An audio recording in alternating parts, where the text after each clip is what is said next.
Hello, everyone, and welcome back to Singularity Roleplay, where we're here, we're queer, and ready to get things into gear. I said the same thing last time. Why didn't I think of anything new? I'm unoriginal, I'm a hack, and you know what? We're gonna keep going. I will be your camp counselor for this evening, and during your entire stay here with us here. You can call me Meg or Meg Mysteria if you're feeling formal about it. Before we play popcorn and get everyone to introduce themselves, I want to clear up a few rules and misconceptions about camp. If we had to pretend we're a summer camp in a movie, it would be rated M for mature. So if you're easily upset by any of the following topics, we highly encourage you to step away and take all the time you need to in order to take care of yourself. Stop and check in with the camp nurse, hang out under the trees with a friend, whatever aftercare you need. Topics that may be brought up while on campgrounds may include but is not limited to the following: homophobia, transphobia, hate crimes, hate speech, gore, death, general violence, discriminatory speech and violence, and the mention and use of particular slurs. Please understand that all campers are aware of these topics and that we have multiple safety tools in place for them to use, and they will always have direct access to me as their lead counselor. We'll make sure that they have all the time and aftercare needed to recover from anything that might cause them to feel unsettled while here at camp. We'll play ball here shortly. I've just got one more announcement. This camp takes current political affairs very seriously, so this month we'll be collecting donations for AmeriCares, a group. You, what are you doing down here? Dogs are down here. Hold.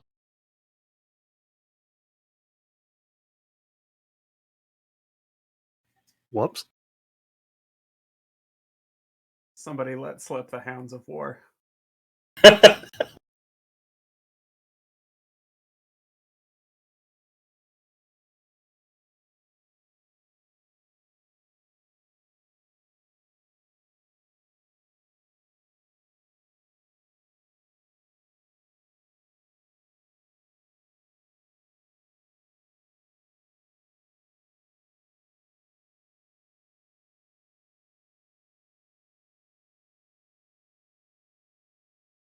Oh. Oh God.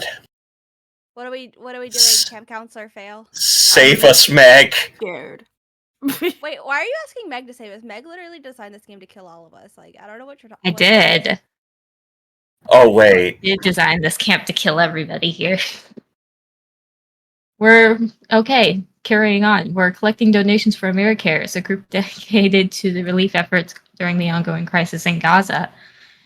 So if you take a look at the bulletin board below us and in the chat, there will be a button you can press to donate and shake things up for the cast. All right, campers, let's toss the talking stick and introduce ourselves. And while you're at it, who's your favorite artist? Last time we started with Danny, so Kian, you're up first. Hello, everybody. My name is Kian. My pronouns are they, he. You can find me on the interwebs at uptight_chiffon. I am playing Finley tonight, just a little lad, queer transmasc Filipino character. My Finley's favorite artist, I don't know much from the 80s, unfortunately, so I'm trying to think of, like, who is somebody that I listen to that Finley would listen to. Billy Idol. You're probably multiple people in this screen are gonna yell at me, but I can't think of who that is. Rebel Yell. Yeah, Rebel Yell, and also oh my god, I was just listening to his song. Hold on. It's okay. I won't take anybody else's answer. But might not have a favorite artist, but favorite art piece is Truth Coming Out of Her Well by Jean-Leon Jerome, I think is how you would say the name. Finley and Kian both really, really love that piece, so that's the one that I'm gonna give. And I'm gonna go look up some 80s songs to put on in the background so I can figure out what the fuck's going on. That's me. Am I popcorning it, or are we going in a circle? Popcorn, it's always fun. I will popcorn over to Vermin since the burrito was perfectly timed. Hello, everybody. I am Legendary Vermin. My mouth is full of burrito. Tonight I am playing Mickey, our resident stoner and skateboarder and general mischief maker, I would say. In the process of going through a gender journey, and more vocally talking about how her favorite artist is Blondie. Just a big Blondie fan over here.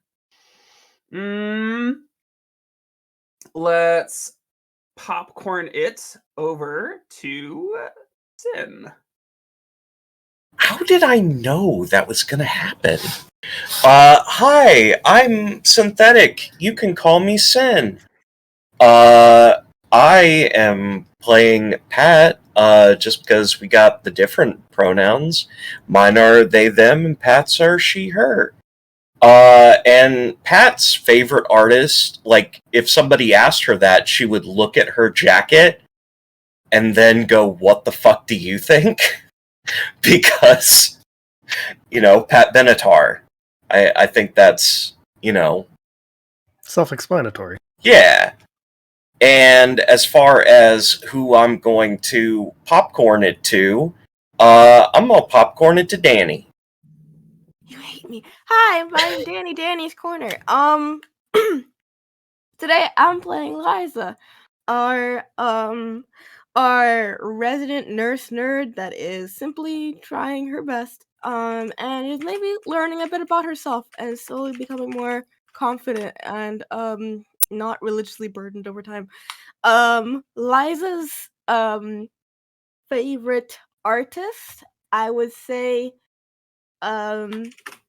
would be between Lionel Richie, because it's probably the artist that she heard the most at her home, or oh god, what's that? I don't know how to this name. I think Dionne Warwick, I believe is how you pronounce that. Dionne Warwick? Thank you. Because Liza liked the very few bits of her music she could hear, and also pretty lady. However, I have a small fun fact about Liza that I should have pulled up before it came to me. However, there's somebody in this call, I won't name names, who seems to just know when I'm not ready at any given moment in time. I'm joking, Sin, I love you. Oh god, what is it was I had a funny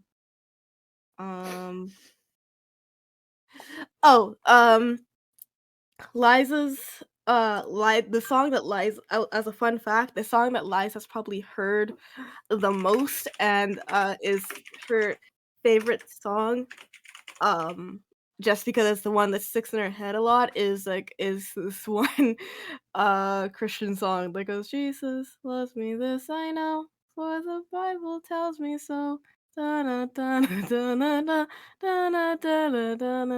Yes, Jesus loves. And then so that's her music taste. I'm dying. Oh god, Kian. To you in the studio. Did you already go? Oh god! Oh, wait, who hasn't gone? Wow, thanks. Wait, Thanks, Danny. no! Please! Nobody fucking tell him. Nobody tell him. You gotta figure it out on your own. Wait, I was trying to find the song! You all hate it's Black History Month, you can't do this. Yeah, I said it. Somebody This speak is up what right we now. call content. It's Black History Month. One of y'all better speak up right now. I'd tell you if I could remember. But when Alan and sorry. LC haven't gone. LC, I knew it was LC too. I knew it was you. The way you're laughing. Yeah, exactly. Yeah, no, okay, I see how it is. It's I see okay. how it He and is. I are the same person. It's easy to get us confused. But I'll go. No! We look the exact same. It's fine. Okay, hi, I'm LC. I'm optimistic on all social media. I'll be your Sabrina today. Just your average all-American teen. I'm playing a lot of those recently, I'm realizing. What am I supposed to say? Who's I your don't favorite remember. artist? Oh, right. Stevie Nicks, Fleetwood Mac, because it's really gay, but you can hide it underneath, folk band. But really, if you're not picking up those lesbian vibes from Stevie Nicks, you are listening to her music wrong. Thank you for coming to my TED Talk. And that's it. What if I bounced it to Meg? Wouldn't that be so fucking funny? Meg, do you want to go? Why would I go when Alan I hasn't don't know. gone? I just thought it was funny to not choose Alan. I see how it is.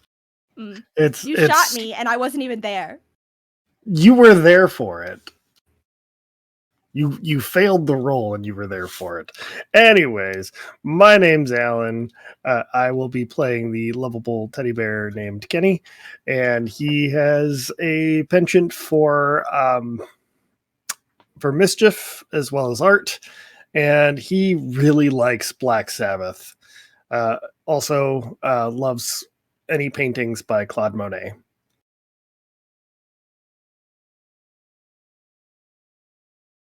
We got a diverse group going here. Oh yeah. I also forgot to say my favorite artist, so I'm just going to throw Francisco Goya in there. Oh, that's a good one. Like artist? It wasn't defined, so I don't have a favorite musical artist, really. So I was just like Goya.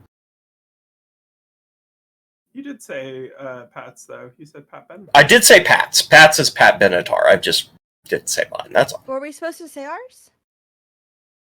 You could say yours if you want to. I was like, I think we do usually do. It was that. meant to be in character. Oh, Oh. half of us caught a memo. We just don't know which one. My was which. favorite artist from the 80s is not favorite artist from the 80s, but from like just in general from that time period is Paul Simon, I think. I love Paul Simon. Graceland is a great album. Michael Jackson. No love for Art Garfunkel, Valid. though, I see.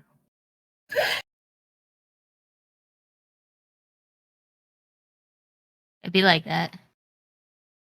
All right. So it's been a little while. It's been maybe a week since the meteor shower. There's been a few events since then. For the Camp Olympics, and now it's ended up as kind of a tie between yellow, pink, and violet cabins.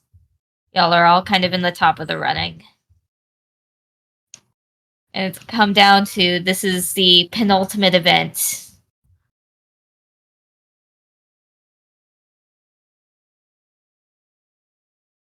The penultimate event of the day. But first things first, you gotta have breakfast. And it's a continental breakfast, basically. You got your whole spread.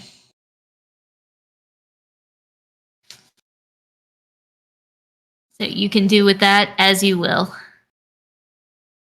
I'm totally ready for this.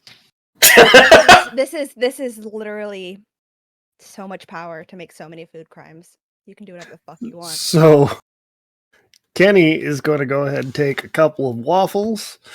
He's also going to grab a little bit of sausage gravy, some eggs, cheese, and some bacon strips and sausage. And he's going to layer himself an ultimate breakfast sandwich.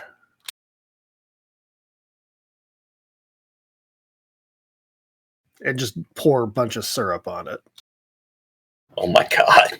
A sticky sandwich. It's the only way to eat it. No.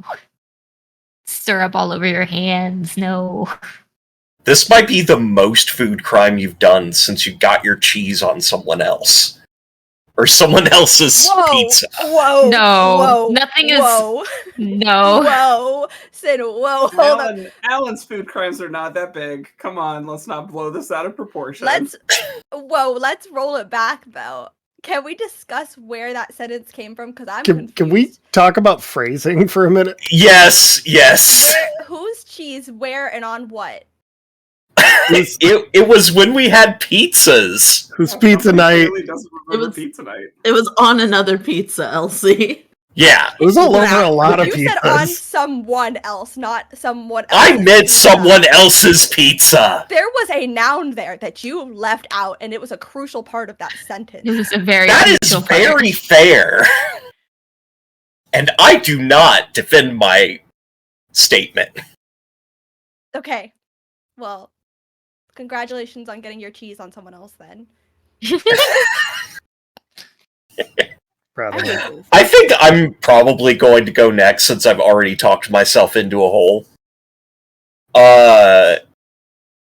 Pat is mostly going to get fruit, grabbing whatever's available, and some oatmeal.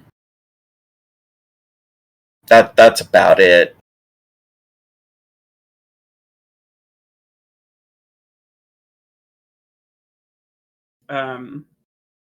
Mickey takes some waffles and some bacon, and then goes to the vegetable zone and puts vegetables on top, basically just covering like the whole farm's worth of veggies on the waffle, and then syrup. Only a little syrup.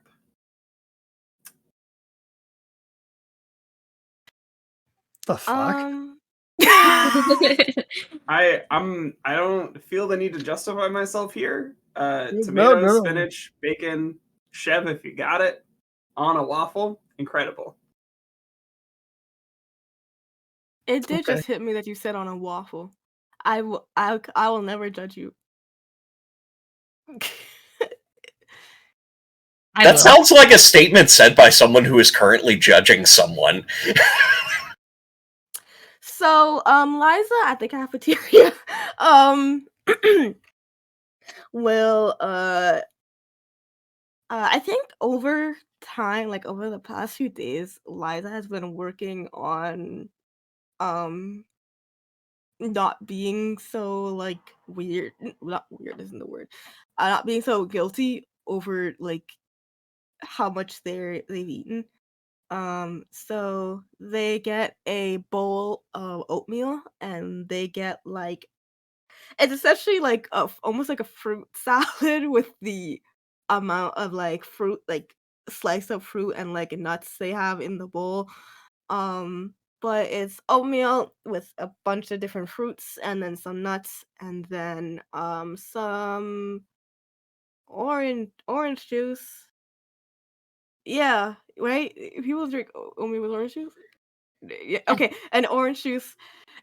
And a slight and a side of toast. And they will go to sit with everybody with their breakfast. I don't eat oatmeal, so I don't. Oatmeal is one of my biggest no foods, so I understand. Am I the only one left? I haven't gone. Okay, you can go. I'm gonna be real. I dissociated real hard and I forgot what you eat for breakfast. That's okay. Finley gets a bunch of bowls and has like eggs in one bowl, bacon in one bowl, potatoes in one bowl, and a bowl of fruit, and puts syrup in all the bowls except for the fruit, and eats it piecemeal. Which is not something that I would do, but to be clear. But Finley absolutely would. The continental deconstruction. Exactly. I think the most comedic thing that I can do that I've just thought about is Sabrina just has a bowl of cereal and it's completely normal. But she pours the milk in first and then the cereal. And I think Straight to the gulag. God damn it, Elsie! that's like the literal most like normal breakfast food you could have and not a food crime, but the most psychopathic way to eat it. The joke is on you guys. I was the killer all along, and now you can't pick up the clues. And that's Elsie, I it. adore you. Thank you. It just came to me in like a flash of lightning genius over Mhm. my head, and the light bulb just went off. From the far end of the table, you hear, "That's so fucked up." We are not starting this again. You just put like cheese on a waffle, Cheese on waffles, good. I and I the don't cereal know. tastes the same. I don't know how far away Sabrina is sitting from Kenny, but Kenny will start to slide away regardless Wow! of how close. Hi, honey. Did you All make any because friends at camp? milk No. first. Yeah, exactly. Did you make any friends at camp? No. Oh, what happened? I poured my cereal over my milk. Even when you say it like that, it's just like It's real you see bad. that. It's real bad. To be clear, I don't do this because I'm a No, fucking normal human being. I have like But you psychopathic wanted a tendencies, food and that is not one of them. I poured my cereal over my milk. Honey, I'm taking you to the hospital. Having a stroke. Did you also smell burnt toast? This is the second game on Singularity this week that a stroke is brought up. Burnt toast is seizures. Oh. Clear. Burnt strokes, you Good don't to know. smell anything like that. Seizures is burnt toast because it's a part of your brain that's overfiring in your frontal cortex or something like that, and it triggers your sensory nerve and your olfactory nerve in your brain. So your brain is literally burning. Yeah, that's what a seizure is. It's an over activity of electrical signals in your body. Oh, fun fact. Awesome. Fun facts. I know All that. right, that was my food crime. I will say that as the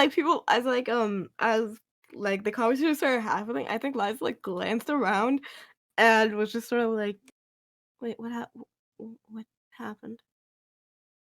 I don't think did I miss something? Are we having an argument? Are we having an actual argument?" Oh no! You're better off not knowing. Oh, okay.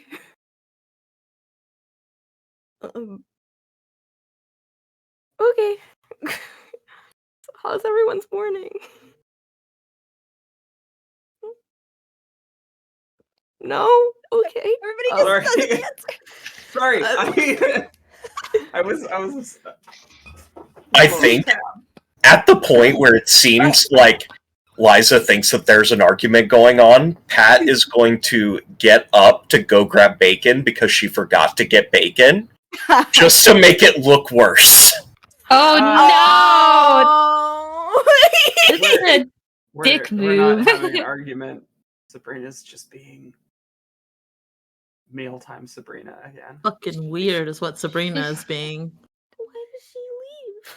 You have all of your food in different bowls. How is that weirder than I put my cereal in the same bowl as my milk, just in a different order? I think Why am Finley, I always the victim of this? I think Okay, Finley but- probably stands up and turns around, like grabs somebody random, and is like, "Would you ever pour your cereal over your milk?" And then there's an absolute look of disgust on their face. Confusion, then disgust. Are you saying? This triggers a Hearing the whole. phrase, cereal over your milk is enough to like scramble most people's brains. Yeah, I'm really glad Are you you said it like that. saying Yeah. that the disgust is poured over the confusion? Oh. You It was an intentional decision to say it like that. I know. and I love Kenny it. looks at Sabrina and says, "That's why they're called serial killers." It's spelled different. Yes, but it's one and the same because when you pour your cereal into your milk like that, you are psychotic. Wait, I don't wait, why? It's an absolute disrespect to the floaties. The The way what? that the cereal floaties. Because then the milk goes up and you have to like tamp it down. Look at how much Maybe I energy d- you're wasting. I'm with you, Vermin. I'm with you. It's just Maybe disrespectful. Maybe I don't like soggy cereal, and this slows it down from getting soggy. Maybe there's an actual strategic way that I eat One of my cereal. friends at home literally eats his cereal dry and drinks the milk to avoid that problem. And I think that's less weird than what you've done here. That is not less weird. That's on par with Jeffrey Dahmer. Me or Fred? Sidebar. Yes. One of my real life friends does that. Oh, You okay. should ask them if they're okay. I mean, to be fair, They're one of the best people I know. just for the record, They don't like I soggy eat shit. cereal without milk, but that's because I am lactose intolerant. So You know- as a kid, I just ate cereal. Just like, you know, Somebody buy Sin some oat milk. I'm just What's being your an minimum? ass as Kenny. You're owed a snap, crackle, and pop by the federal government, I'm pretty sure. Just like my bones. Oh my. What? No. I don't understand how I do the least weird thing and yet it has set off once again a chain reaction of Sabrina did the worst food crime, and you got people over here putting waffle and spinach on a waffle. I mean, fuck, waffle and cheese. God. No, it's okay. Yeah, It's there's okay. spinach on it too, yeah. This is the stroke part. I was having a stroke. Putting cheese and a salad on a waffle. Mickey cuts a slice off of it and slides the plate over to Sabrina. What I if can have an eat what allergy? you made. It's good. could- Try it. What if I have an allergy to this? Do you know if I have an allergy to this? Are you allergic to dairy? I have no food allergies. I'll try it. I just Right. want to try it. Okay, I'm So- gonna try it. I don't know if I How- like it though. How do I know Okay. if I... Have you has Sabrina ever enjoyed a salad? Yeah. Okay. So you've got the salad elements. There's like some cheese Okay. going on. But then you've got the bacon. And the bacon's kind of like a salad, but then it's got a little bit of maple syrup and it glistens in a golden manner across your tongue, contrasted gently by the flavor of a little bit of cheese. And I the think- waffle buoys it. It's got a gentle sweetness that just carries the rest of the flavors through your palate. It's a thing of beauty. I don't like this. I don't. I have an answer for this. Mhm. And I think she does like it, and not for the reasons you might think, but I have now, just as I was thinking while you were speaking as well, through character development in my head, I realized how white Sabrina's parents are, and how her mom definitely puts cranberries in chicken salad. So I feel like it's got a similar savory sweet situation going on. I'm so sorry. Can we Is pause? that Vermin, talk about it. Talk about it. is that wrong to do? Let's Is discuss. that a white people thing? Yeah, It's like cranberries on turkey. Why would that be weird? it's a white. Mm. Putting fruit in chicken salad, fruit and nuts in chicken salad is a very, very, very white thing to do. Nuts and chicken salad sounds weird. That's like the wrong texture. But like you can put fruit in your chicken salad. Don't, if you're not white, don't feel like you're not taking anything from us culturally. Just do it. Try it. It's good. Hey, you can put You're not taking anything cranberries in from your us chicken culturally. salad. We can't say that it's Black History Month. What are you, British? Unfortunately.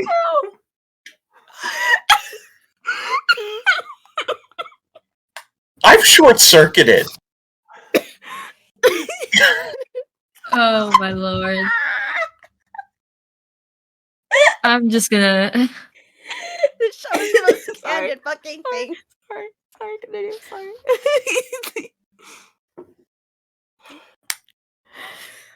Okay. Okay. She likes it. Does she say anything?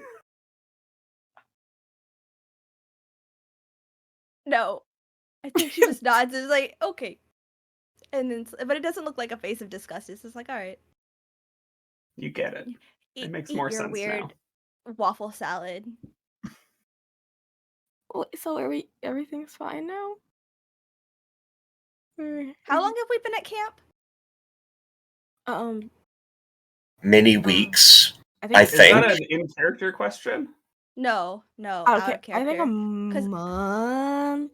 I was gonna say, how is Liza still not used to every morning we come here, every morning we do food crimes, and every morning we have an argument about food crimes, and then we're all okay? Because Liza has anxiety and will panic every single time. Fair. I think it's not that she's not used to it. It's that every time she does things, it's a legitimate argument, and that people are legitimately mad at each other every morning.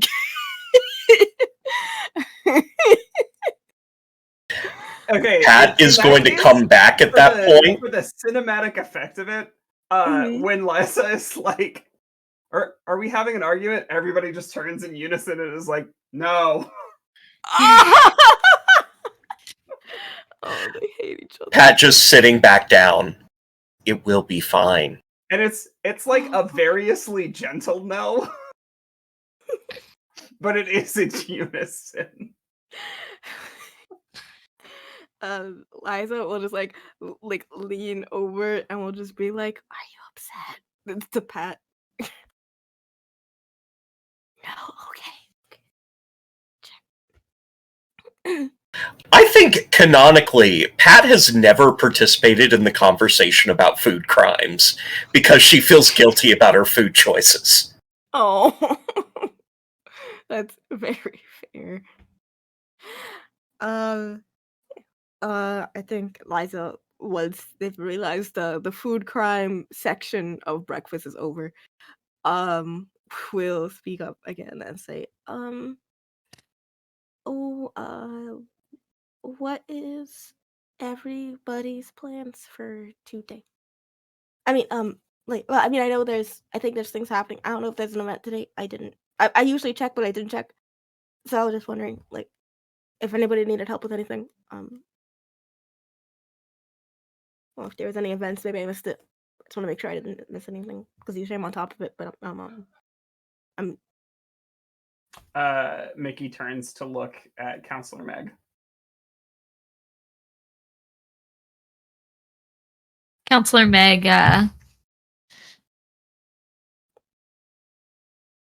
with his own stack of waffles and fruit, bacon and some grits on the side, pulls from a bag sitting next to him, pulls out some white shirts, and sets them on the table. And says, "These are for you guys to change into after breakfast. We're gonna be in the amphitheater. Today is Color War."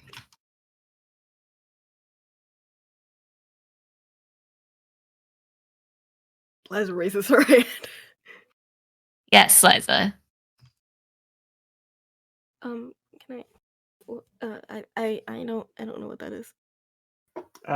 Mickey will point a thumb in Liza's direction.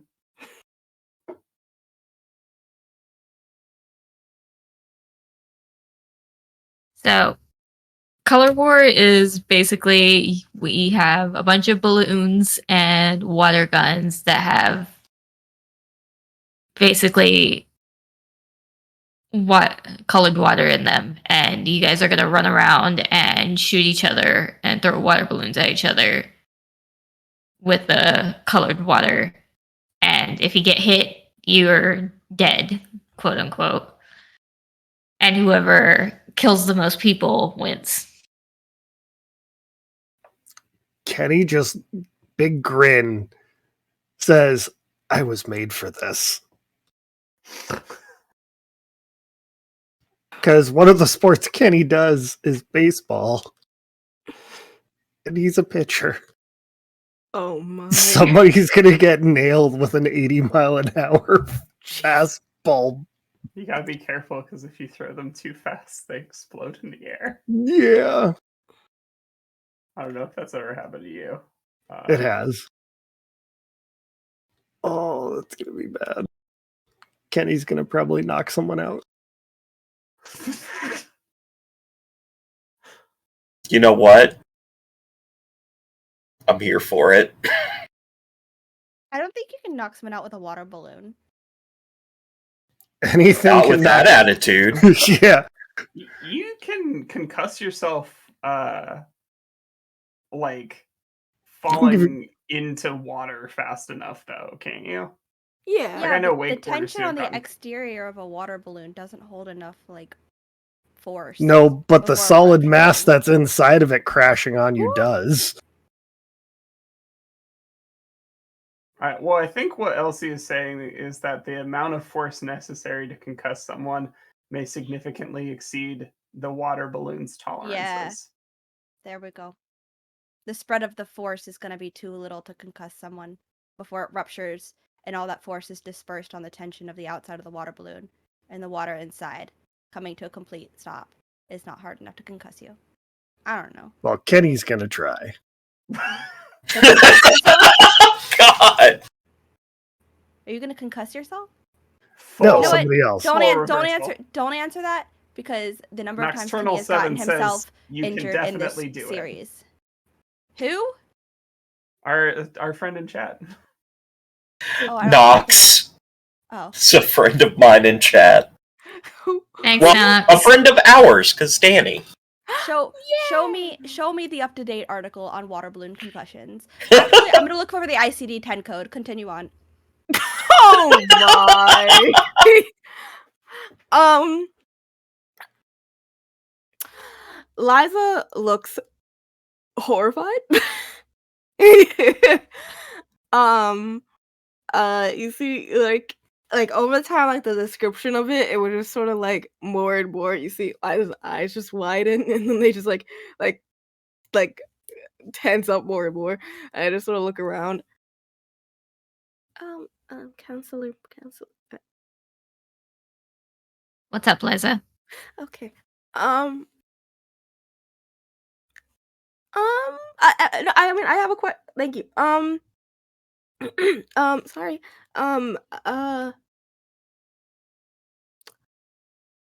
How are there different roles in this?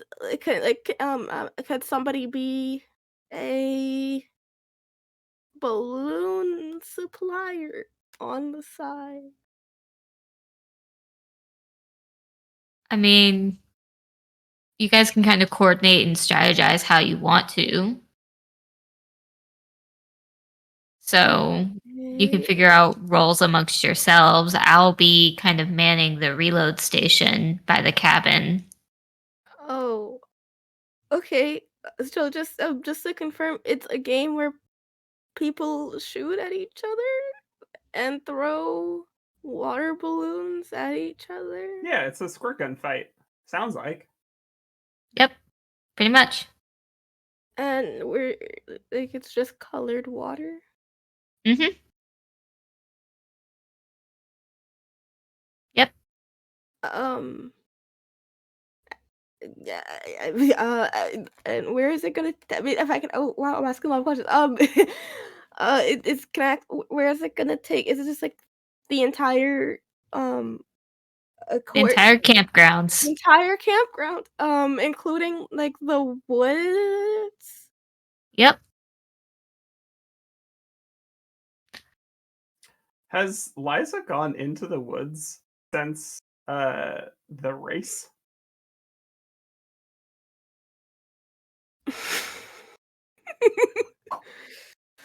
Liza's hated going outside since the race, and only just recently got a bit better with it. um, in the last week. Well, not the last week, but in the last uh, since last session, essentially. um, so just okay. I just wanted to confirm. I just wanted to confirm. Thank you. I I wasn't made. We got this. Go team. That's the spirit. Hmm.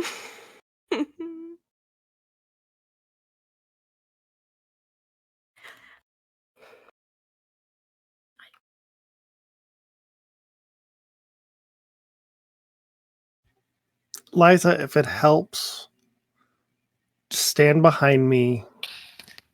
I can act as your shield. Oh, that's really nice. But also, I don't know how I feel about you getting shot for me.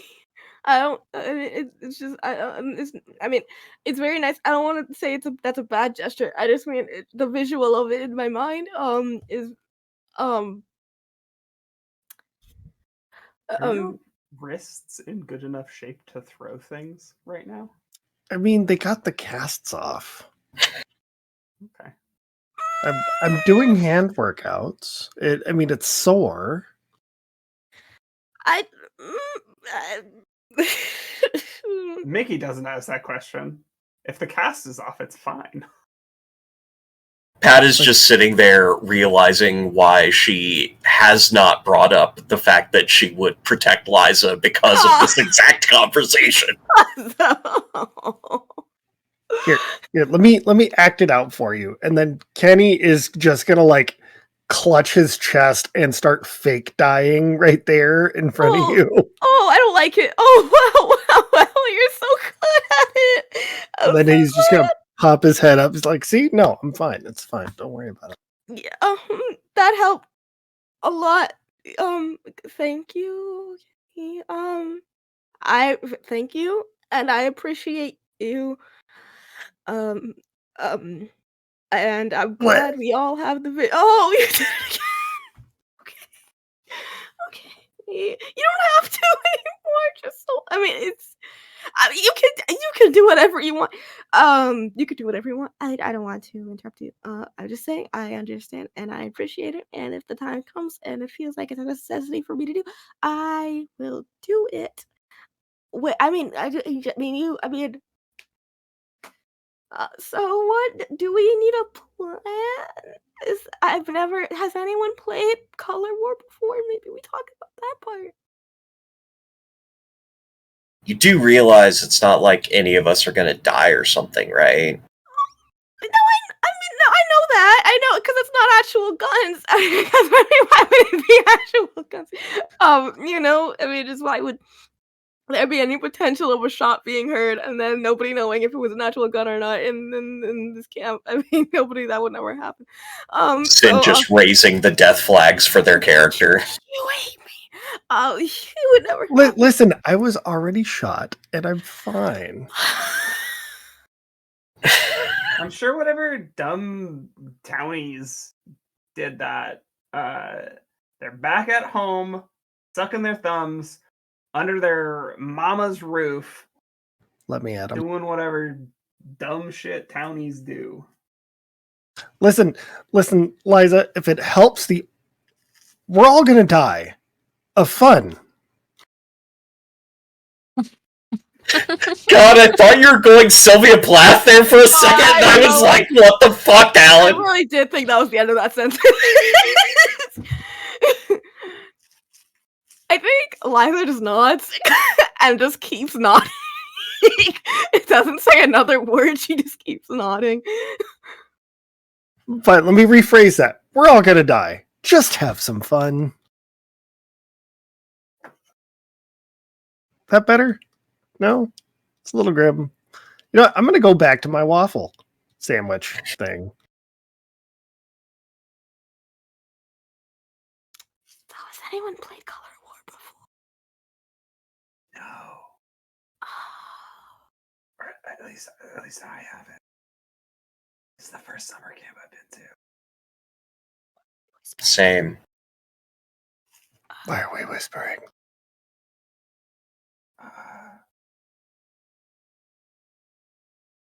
I was trying to just.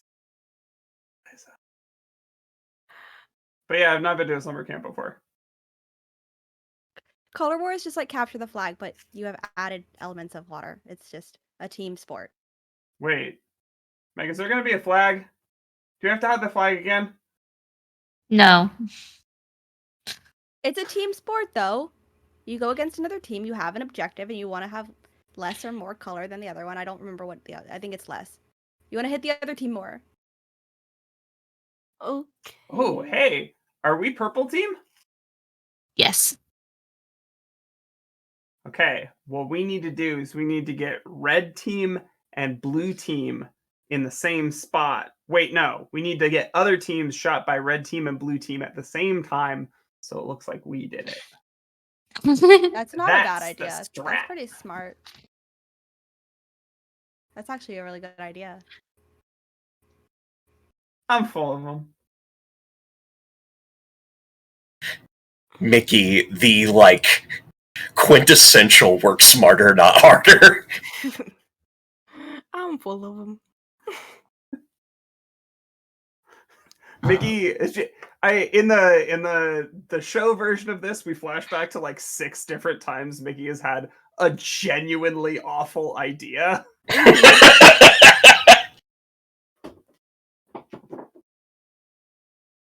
Just have to balance the books. What if we made a sauna for Jeremy? I don't think isn't that a bad thing? It would, yeah. That's the idea. Yeah. Okay. The flashback. And then come back to reality.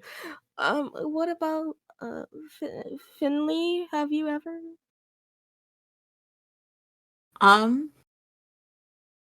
Well, it's not the same thing. But growing up, we would find clods of dirt to throw at each other. And I imagine it has to hurt less than that, so. You threw dirt at each other Yeah, as a game? we were pretty bored. And we didn't have a lot to play with, so. We made do. But if you're that afraid of engaging, Liza, just be the first one to get hit. Give it to some team get Red Cabin to do it. Because they're so far behind in the standings. Even if they win, they're not gonna. We're not gonna give them pity points. That's just mean. No, we're just keeping the That's points just out of the other team's mean. hands. I That's can just- see pity If it points. goes to yellow, That is actually a good strategy. pink. We don't could catch need us. we don't need to give points to red to still beat the other two. I'm just saying, it's tactical. Finley Plus, wants to be frustrated, but just looks endeared. plus Red Cabin really sucks, so they're probably not going to throw very hard. What if we just dunk all of our colored water on our t-shirts and then force the other team to swap shirts with us, and so that it looks like we have more color on everybody else's team? I don't have that kind of power over people. Yeah, how do you? What's the next step? How do we get them to change the shirts? I almost just said Elsie. Mickey leans over. Honestly, I think if she asks me to switch shirts with her, just do it. I mean, that's. Can I roll that's for pretty fair. blackmail? Blackmail I have? Will? Okay. I just want to know how much that I have collected over this life. Not that. Okay, let me rephrase that. Not that Too late. Sabrina Too late. has been consciously collecting blackmail on purpose this whole time she's been at camp. But I mean, like, girls gossip. I don't know. What do I roll? 1d6, 2d6 2d6. plus your will. Okay. 11. That's pretty fucking high. I can only roll bad in Avatar. I rolled a 6, so I mean, you got some hefty numbers there. You got some. Who are you blackmailing? Okay. So here's the plan. I need one of you guys to figure out where they're keeping the white shirts. And I need you to steal more of them. And then I have blackmail on at least 2 of the cabin counselors. And if we can convince them to convince their cabin to switch shirts, we can dunk more shirts and have more shirts than we actually have now. And we just make them swap. Meg is sitting here listening to you hash hatching this plan? I don't know why they would think that this was anything but more team bonding. I'm using us as a collective to think critically and using our skills as a group cabin to make us succeed and become Vi- closer as friends. Violet Cabin is absolutely diabolical. There's never not been one of these planning sessions before an event. And that's at least true of the ones that we actually played so far. And Meg Okay. is sitting here listening to this plan that you are hatching and says, as fascinated and proud of you as I am right now, this isn't happening. And if I catch wind of it happening, we're gonna be disqualified. Okay, then close your ears. I will go to the director. Meg, no. Do I have blackmail on Meg? Do you have blackmail on Meg? I will make you RP this. I don't want to, but I want to see if I do. My face hurts. That's a 9. We're like an hour in and my face hurts. Why? I also rolled a 9, so you know what? What? Mutually assured blackmail destruction. Mutually assured destruction, baby. And that's why it's not going to happen. Yeah. That's funny as fuck. I love this development for us. And like they It's just a stare down. It is a stare down. Just really but want to each go of you this is path. reciting like the blackmail that the other has back and forth as the camera cuts between the two of you, but no words are spoken. It's like that anime sequence where it's just the eye shot and it Mhm. like slides across the screen and then the other one slides across the screen in the opposite direction and it's like the Yeah. Straight out of Death Note. fucking hate Death Note.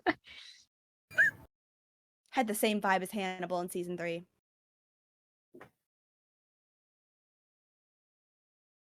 Perfect. Thank you, Kian. I thought it was funny too. There's so much pain. And 2 hours more to go. You should seek out medical professional help for that. If you've been smiling for more than 4 hours, You may may be have a entitled to medical financial condition.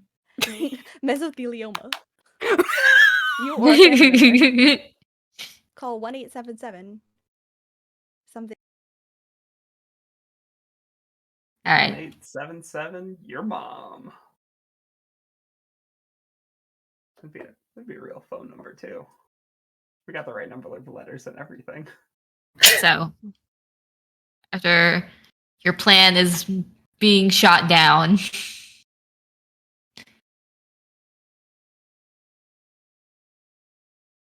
Well, I guess we'll breakfast just have to do is the old-fashioned way. And looks between Pat and Kenny. You two look like you're good at throwing. The rest of us take the squirt guns.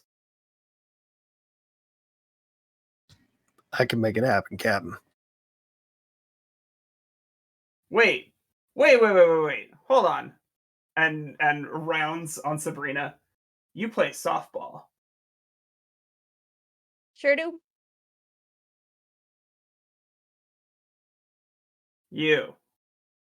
You're also throwing. My thought went to Overwatch and I'm like, no, I'm not. But anyways. God, gamer brain. I was like, wait, that's not right. Yeah, all right. Throwing, got it. Do we have a way to carry these water balloons? Like a bag? you can get bag. Okay. So there would be three water balloon throwers. And there will be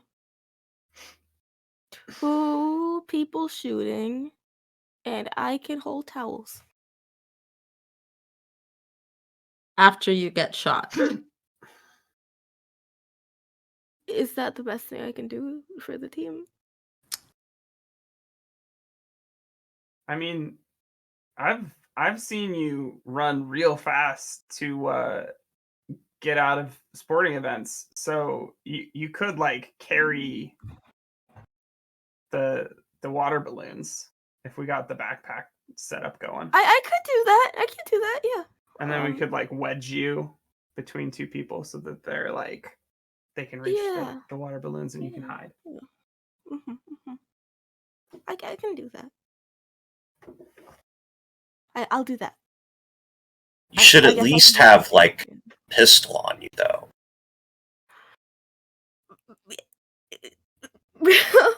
Yeah. No, you're right. Yeah, I'll have a water spray machine on my person. Just in case. I mean, it's just like it's not like I've I can do that. And if somebody just says that we need to aim and spray, then I can do that too. I can do. I'll contribute however people need. I mean, like I've shot things before, so I mean, I can. You've I shot mean, things before? oh, I um. So we have 3 people with water balloons, and we have 3 no, hold people on. No, go with back. the spray. What? Mm, Leslie, what did you shoot? Oh, You have like a hunting parent? no, no, no, no, no, no, no, no, no, no, no, no, no, no, no, no, no, no, no. So what did you shoot? A potato gun? What's a potato? T-shirt launcher? We're just gonna bypass. T-shirt What's a launcher? T-shirt? Like a T-shirt cannon? Yeah. Yeah. What I've did you shoot? never And what did had- you shoot at? Oh, And were you good at it? I mean, I shouldn't have been. Shouldn't have been? No, I mean, because I'm not it's not my focus. It's like I'm. Are you a good shot?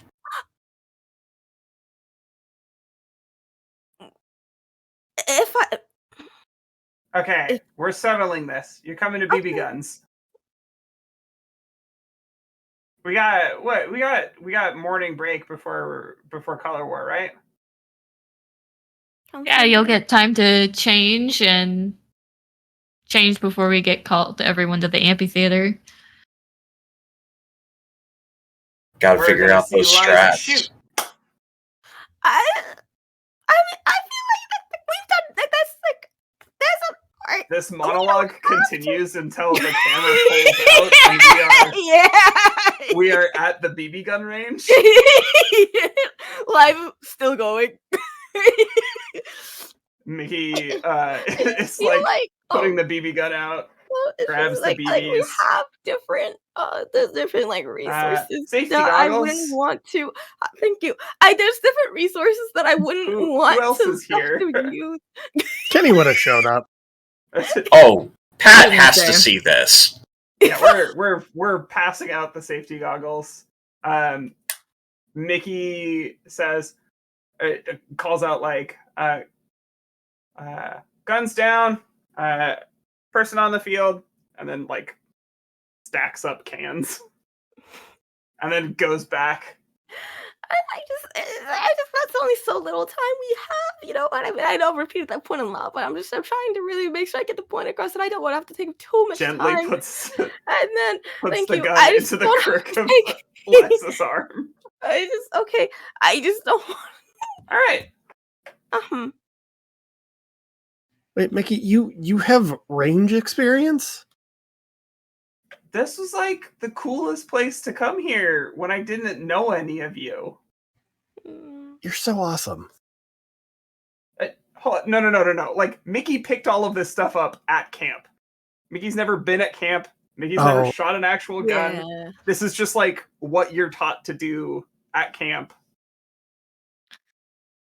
If you go to the ranges. Yeah. Fair enough. Okay, I will do my. But I just want to say I'm not a good I'm not. It was I've only Stop done saying, just do it. Okay. And Meg, should I roll To make me a body roll, please. body?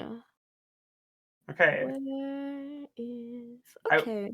I'm more interested in the question: is Liza normally a good shot? In like, to be very clear, Eliza's only shot a gun a couple of times. Each time it was not a preferred moment to have done so. Each time she did do it pretty well. Great. She's an accurate shot, not necessarily the Yeah. most like calm focused shot, if that makes sense. But I will roll 2d6, correct? Yes. Okay, we just had that conversation, but I still must ask. Hold on. Well, wait, Google. 9. I can't read. That is a success. So good shot. I think to describe it, you see, I just goes okay, and then we'll take the gun. How many cans are lined up? Let's say like it's just a stack of 6, Like a stick, like a pyramid. a pyramid. Okay. Yeah. I think Liza will like take a deep breath.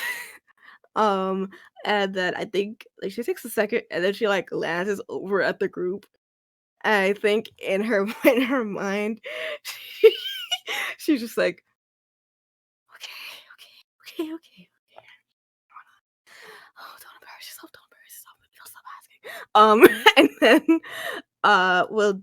we'll take the shot. God, me and Danny, I don't know how guns work.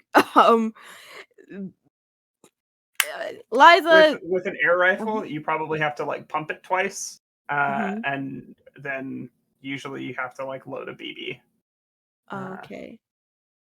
The main point I want to get across, and somebody else can describe how it happens, is that they all go bow, kablam. It's over. You'll never see one of those cans again.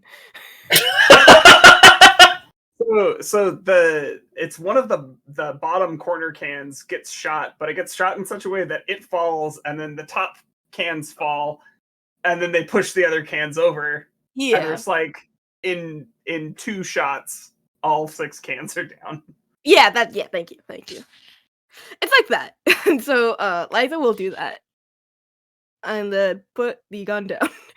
I will say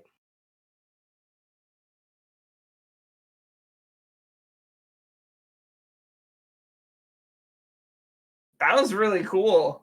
oh, what's it? Liza, Oh. why do you know how to shoot like that? It's not something I ever learned. I'm gonna put Mickey will take it. Release the air in it, turn on the safety, go start like putting everything back. So it's just like where I grew up. There were just occasions where I found myself outside. I didn't go outside very often. I wasn't supposed to. But I was times I went outside. Where sometimes I had to get groceries. Because my parents are busy.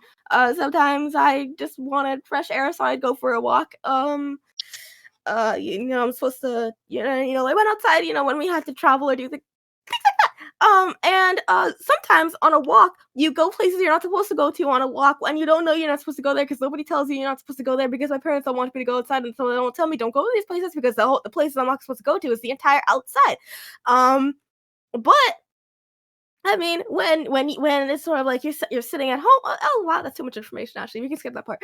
But sometimes you go to a place and it's like you turn a corner, and you see some people that aren't very nice. And sometimes you Finley is like actively panicking. Liza, have you shot somebody? Same question. Okay. Like, not. Do you have to walk around your neighborhood with a gun? I mean, I didn't at first. But then, like, I got into, like, a problem, and then I realized I sort of needed to. So I borrowed one from my dad sometimes, when I had to go get groceries. And then just on a couple occasions, I just got a little used to to hitting people in their foot, and people don't like that. And then like they ended up being like they would usually be fine because a couple weeks later I would still see them and they were okay. So I mean it was fine. Um, but it was just like something it was something that ended up happening. Because there was just a lot. I lived in a fine place. It was just like when you get into certain like specific areas, there are just people who are really just trying their best or a little on edge, and when they see and, Hey, Liza. mm, Okay. okay, I I've been in places with my friends where people are like that too. okay. Yeah, they weren't bad people, and maybe I like overreacted at times, but it was just yeah, sometimes people do what they have to do, and Yeah. it turns out bad for some people, and you're in the wrong place at the wrong time, and it's a bad moment. That's all it usually was. I apologize if it came across as though you had to justify yourself. I'm just surprised you shot someone. Oh, okay. That's that every day I find out more about you, Liza, and I'm shocked every time. Oh, I hope. Oh. Not a bad thing. Not a bad Okay. thing. Okay. Just Okay. Uh. Um. Okay. As they walk back to the cabin to get changed, Mickey will kind of drift to the back of the group near Finley and be like, "So, we're not gonna make her carry any of this stuff, right?" no, not Okay, yeah, No, Not at all. absolutely not. that's what I thought. Okay, but hear me out though. If we make like a little platform for her to stand on my back, she could easily lob those balloons like a little catapult out of nowhere. I don't feel like making her do that. yeah, No, I don't that's fair. That's fair. I don't want to stress out Liza any more than this day has already done. Yeah, that's fair.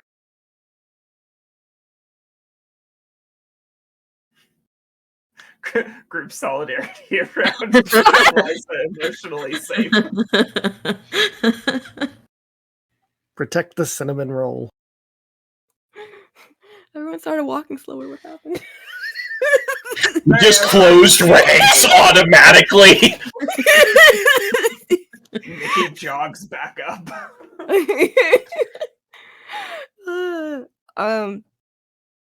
I will say one final thing, like before people like as maybe just as we're getting ready or just as people finish getting ready. Liza wants to talk to Sabrina very quickly. Unless you're busy, Elsie, are you good? Yeah, I'm here. I'm here. Okay. You were looking off to the side. I thought you were researching something.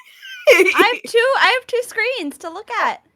No, I thought you were using your second screen to do like cool business stuff, and so I was just like, "Am I interrupting the cool business stuff?" You're And never interrupting the cool business stuff. okay. Liza will go. Let's just go up real quick after they've gotten changed into just the white shirt. I will say, hi Sabrina. Uh, uh, I just wanted to check if like that wasn't like if you were okay because like you were. I just didn't hear you. I just want to make sure you're like I didn't like none of that freaked you out because I was talking a lot, and like and, you know I just wanted to I wanted to make sure it's just like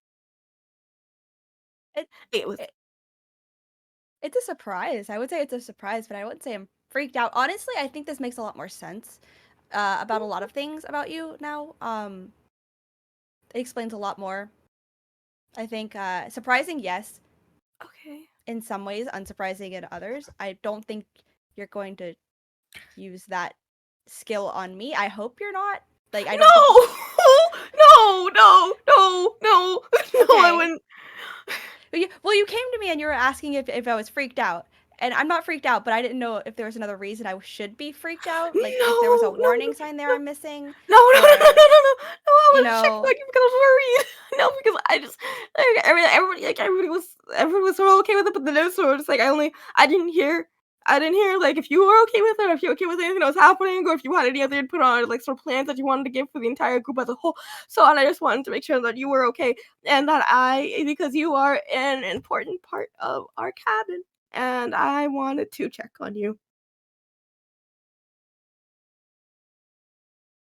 Yes, Liza, I'm fine. I'm fine, Liza. You don't have to worry about me. I'm not freaked out. I appreciate you checking on me again. But no, I'm fine. Okay. Sorry. Okay. Okay. I'll wait. Do you no, you just you're okay. I'm gonna go. I'm really sorry. I'm gonna just Leave. just leave. Sabrina's just standing there like,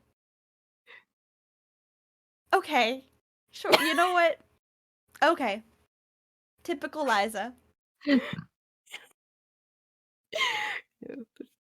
Does Liza keep like how many guns does Liza have at home? At home? I think. I just want to know if she has one like in a Bible. I'm sorry. You know, like people cut out You the keep, pages like- of the Bible. Oh, and They put a okay. gun in it. Candace.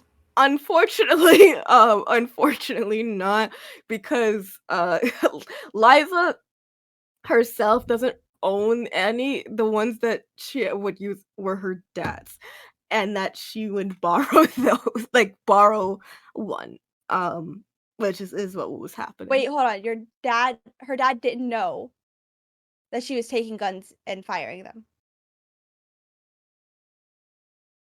Dad needs to be more observant. That needs to count as Oh. ammunition. Oh Yeah. my on god! a regular I'm basis. so stressed for young Liza. I'm so stressed for young Liza. That's. Oh. They were just there for safety, so he never really was using them. So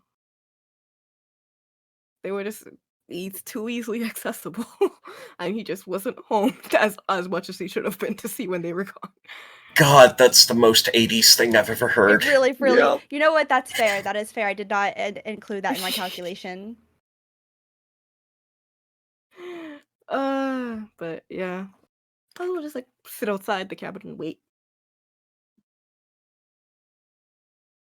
If Liza goes back inside to her room, to their room, what pronouns does Liza use? She If Liza goes back inside to her room, there are paper airplanes kind of scattered all around their bed that just say like sorry and I didn't mean to stress you out and I didn't like Finley just trying to like, and for background context, Finley has been around guns and so kind of just assumed everybody knew how to shoot a gun and it didn't like click that people would be in situations where they wouldn't feel comfortable with them for any kind of reason. So there's just like a lot of like scribbled apology messages, and you can tell that like the airplane was like half crumpled, like it probably wasn't supposed to make it to Liza's bed. Finley started to fold it and was like, "That's a stupid apology," and so it was like rewriting to try to be intentional. But yeah, Finley has certainly attempted to apologize, whether or not Liza sees it. I think Liza would have probably seen it, most likely. And well, I think one Liza will read through each one. I think they just see like a bunch of like papers on their bed, and then their immediate thought is, "Oh no, I've done it now." This is an eviction notice. But obviously it's not. They will, and then they read through, and I think they would recognize it as being from Finley. And they will very quickly, I think, go to apologize once Finley has gotten ready. I will say, if anybody else wants to have a scene or do a thing, let me know, because I know I'm talking a lot. I just want to make sure people know it's open to interrupt me at any point. Okay, just making sure. So once Finley like is done getting ready, and like maybe around when we're like people are heading out, I think Liza will just sort of like, they have they have like a paper airplane, and I think they try to throw it to Finley as Finley is like walking. Right in the eye. Oh, he just Immediately just like, fuck. I'm sorry. sorry. I'm so sorry. No, it's okay. It's not the first time. It's not. It's fine. It's Oh fine. no. Liza the was just- sniper. I was trying to throw it in your. That was actually really ambitious of me to do. I was It's- trying to get it to your hand because It was a good throw. It was a good throw. It's all good. no, because it hit your eye. Can I see? I can. Do you want me to check if I can make sure it's not explode with your eye closed? It would be better, like, because it could have scratched your eye. And so I just need to make Deep breaths. It's okay. I've had worse. Oh. It just. I I didn't. eyes don't really build resistance the way a lot of, so even if you've had worse, It's. you said it's fine, so it must be fine. I'll survive. I just wanted to apologize. I didn't mean to make you uncomfortable. No, you didn't. I mean, you didn't have to. Trust me, you didn't. It's not your fault. Hey, Really, it's Liza. Yeah. In the gentlest way possible, sometimes people fuck up and they owe you an apology. Not like sometimes people just owe you an apology. Okay. This is just it's one of those things. I fucked up and I'm sorry. It's okay. I forgive you. And I mean, you didn't know, and now you know. I grew up in a really religious family.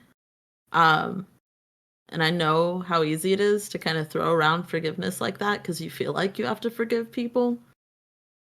So just sit with it. You don't have to forgive me. There's no moral obligation to. Just an apology doesn't have to make it okay.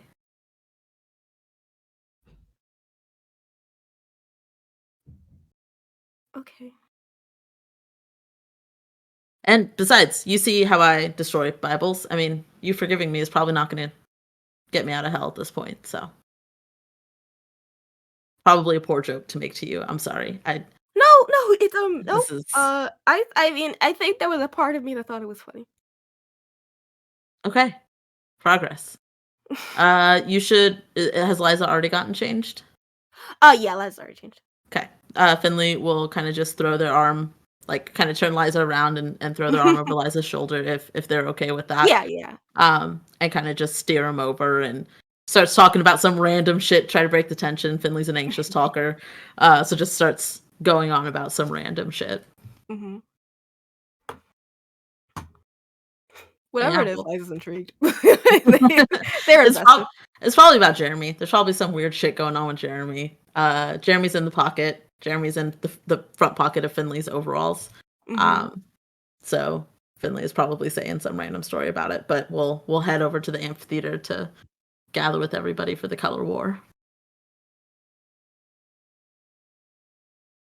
As everybody changes and kind of filters out and heads over to the amphitheater, you find that everyone's kind of a buzz and ready and prattling on as everyone's getting set up. And shortly, once everyone's gathered, Director White, sporting camp shorts and wearing a white shirt himself, takes the stage. On the big bulletin board, it's all the scores for the cabins are listed, and as noted, yellow, pink, and violet are all in the lead. And currently, pink cabin's holding on to the stick, the victory staff, after winning the last event. But he comes up and congratulates the team so far and starts going through the rules, much like Megg had said. The teams will be armed with cabin color specific colored balloons and colored water guns. You'll return to your cabin whenever you need to reload, which means all the cabin areas where the cabins are, those are considered safe zones. You go there, you'll reload, and then once you get out of a certain territory, it'll be marked off. Then it's free game. The entire campgrounds is open for exploration. You're encouraged to strategize with your team, and kind of explore. But once you're shot, you're out. The cabin with the most kills wins the event. And that's pretty much all there is to it, to the rules. So, after that's all explained and dealt with, he sends you. Everybody gets sent back to the cabins to with their counselors to set up and refuel. Get your water balloons, get your squirt guns, and you get a you're allowed to set up and get somewhere. You're allowed 5 minutes to get somewhere out on the grounds and set up for your initial standing ground.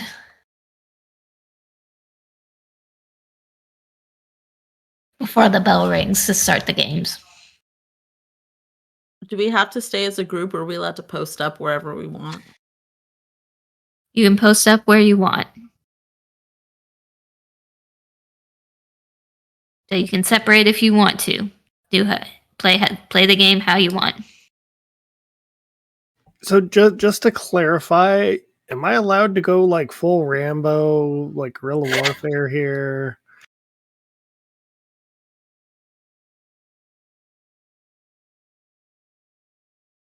Play the game how you want. Just don't go over the top and try not to hurt your fellow campers. Oh, as over the top as in if Mickey shimmies up onto a roof. If you can get up there, by all means. Kenny's gonna go find a wet patch of earth and just start drawing stripes on his face. Just feel like, if anything, my father prepared me for this a little too well.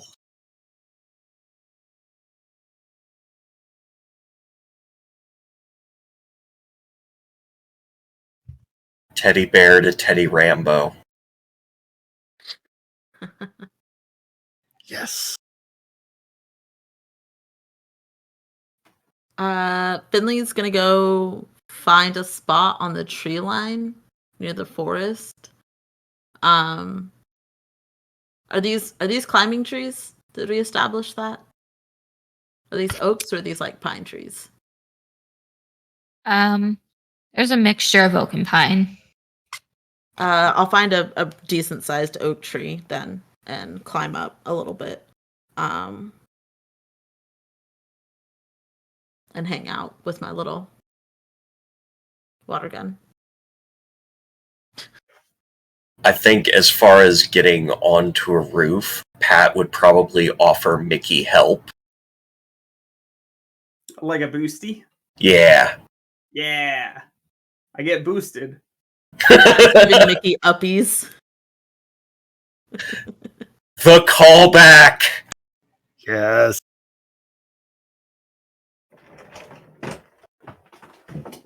Mickey's on a roof.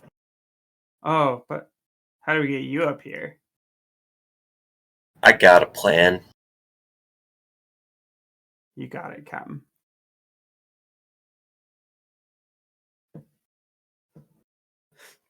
Mickey is like squatted down, trying not to make it obvious that she is on a roof. What roof are you on? One of the Is the cabin question. roofs. Or what's the nearest, like,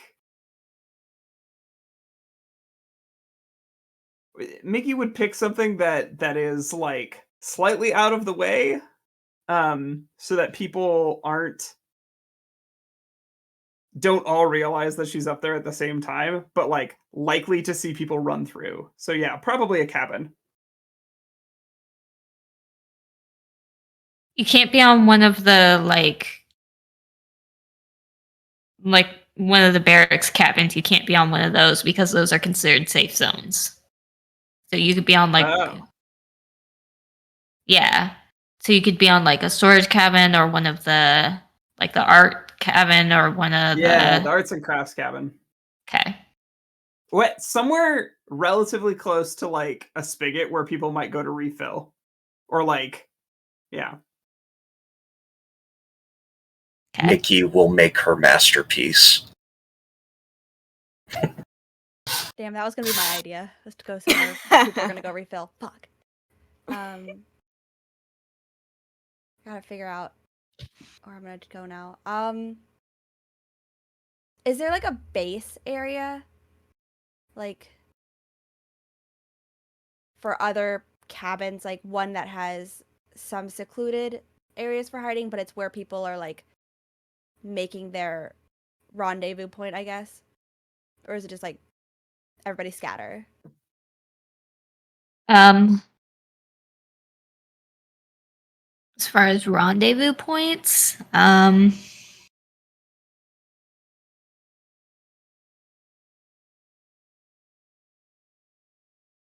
people are kind of gathering in like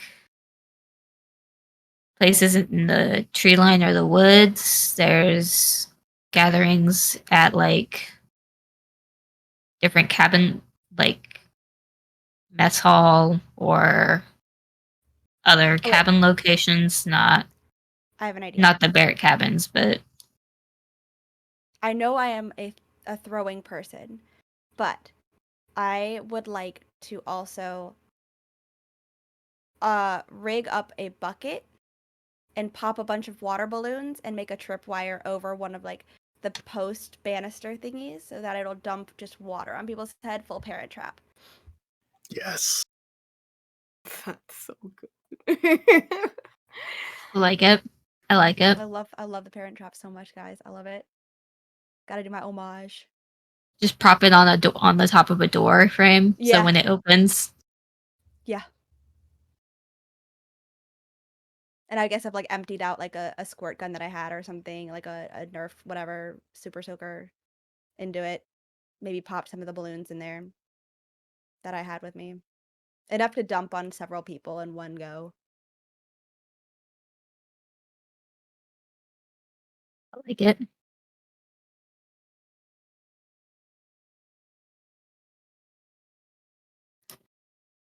Okay. Where are Pat and Liza going?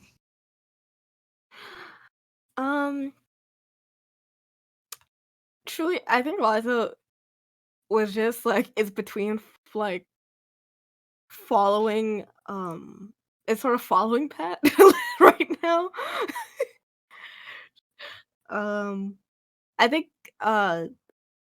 in Liza's head, they are going to probably be more with Kenny because I think in their mind they just remember like, okay, so a human shield, but also catapult. But I think we threw away the catapult idea, so I think I'm just gonna be there. That's sort of what they think is happening. But right now they're just following Pat because they want to see where Pat is gonna be. You probably don't want to follow me. I can go. You can if you want, but I'm going for a target-rich environment. Oh, you mean for okay.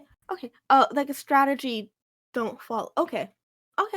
Um, okay. Good luck. Do you want a towel? Just to make tap, just to hold it. Always bring a towel.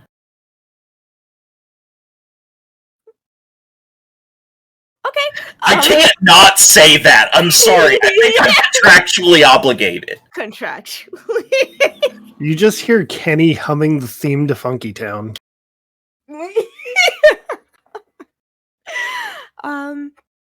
Okay. And Liza just gives Pat a towel, one of the many towels up there, sort of they are holding.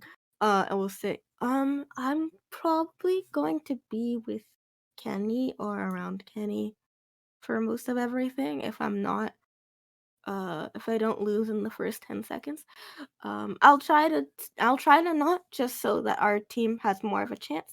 I will do my best, and good luck. I already said that, but I'm saying it again because why not? Whatever you end up doing is fine. Okay, thank you. Okay. And I think you see, like, Liza is like contemplating something. Like it looks like she's trying to decide to do something. Um, but I think eventually, like, she ends up just panicking too much and just and then we'll just run over to Kenny. Pat is just smiling like an idiot as she gets ready to go into the heart of the enemy.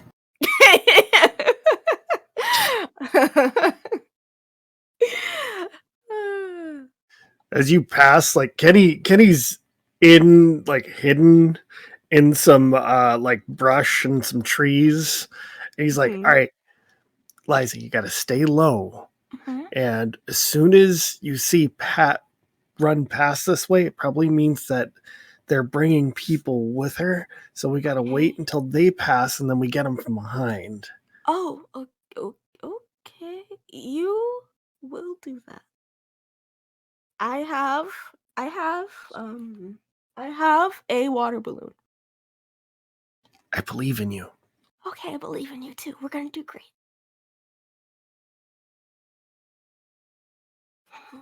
I will make sure I stay watch, though it is a little hard to see because there's a lot of leaves.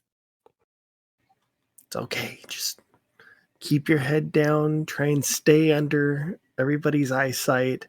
And as soon as you see Pat run by, give it a second. We'll see some people. That's when we spring up. Okay.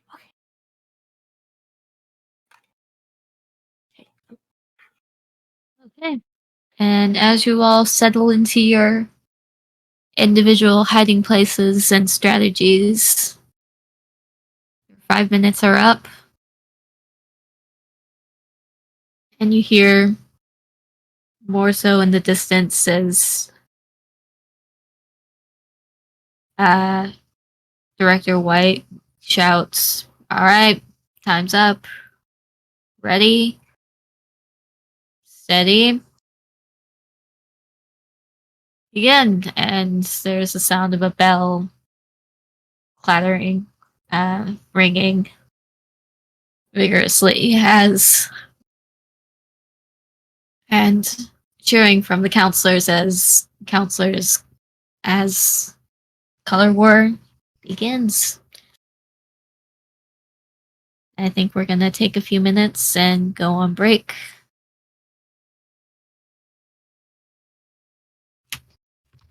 While we regroup, and we'll come back. See you in a few days.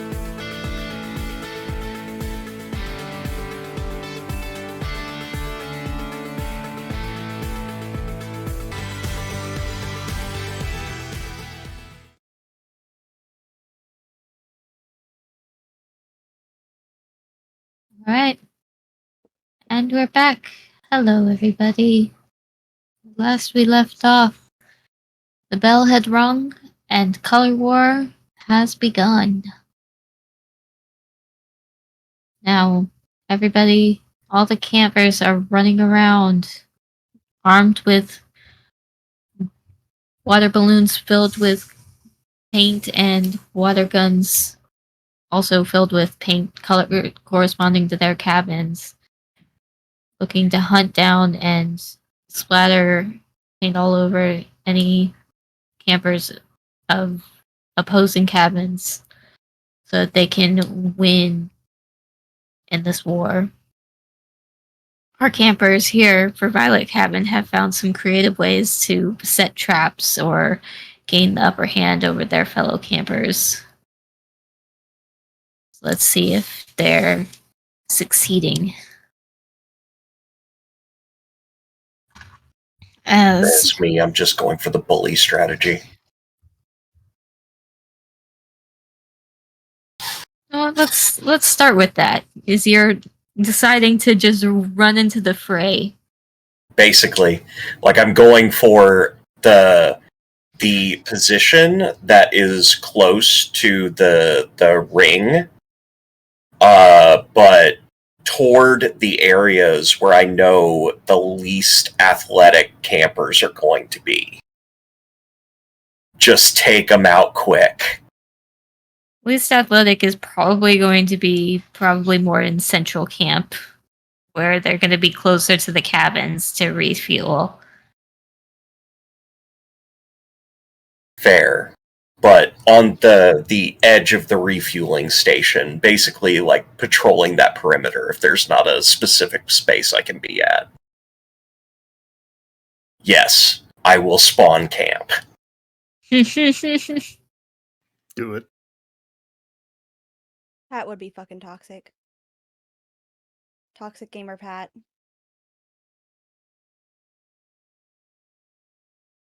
Pat is like, we want to win this, right? So let's win it.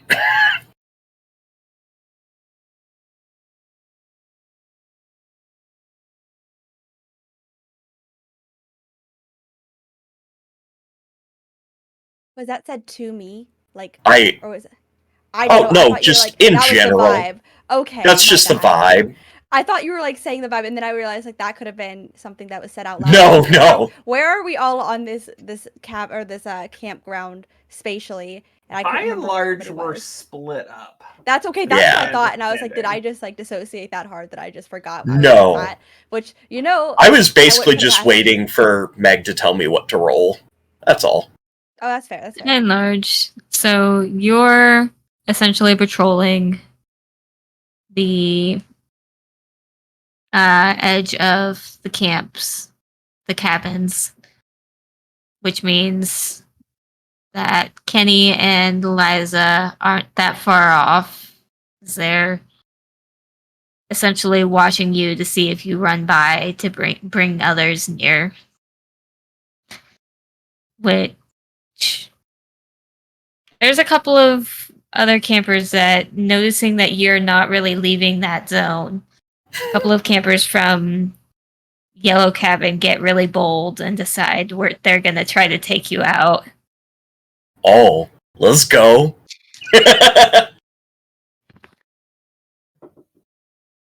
Question, would this count as my fighting skill?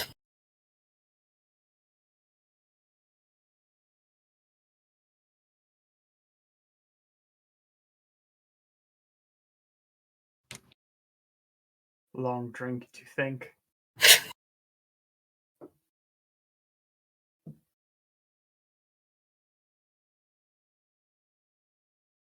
I'm gonna say no on this one. Fair.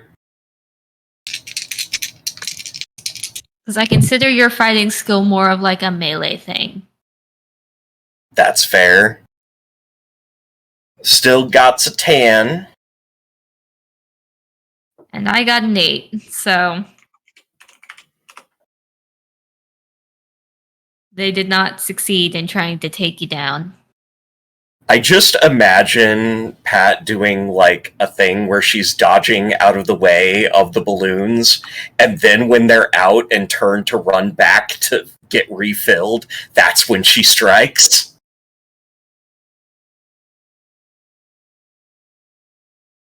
And strike you do, because they are down.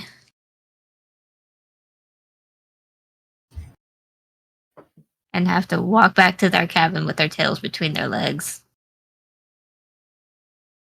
Pat's just like, oops. Tragic. Can Liza and Kenny see what's happening from where they are, or would it be too far away? Do you think? What's the vibe, Kenny? I think it's fine for you to be in, like, seeing distance. And I just watch in the distance, and you see, kind of see for a moment, Liza is not paying attention to the outer. They're just focusing on Pat for a second. And just like, I was like muttering, just like, she's so cool. Right? What is it?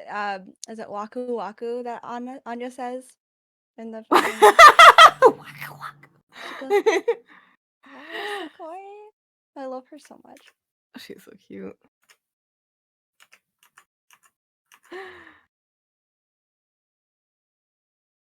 Alright, I'm focusing, sorry. Okay. Yeah, I think that's their little scene.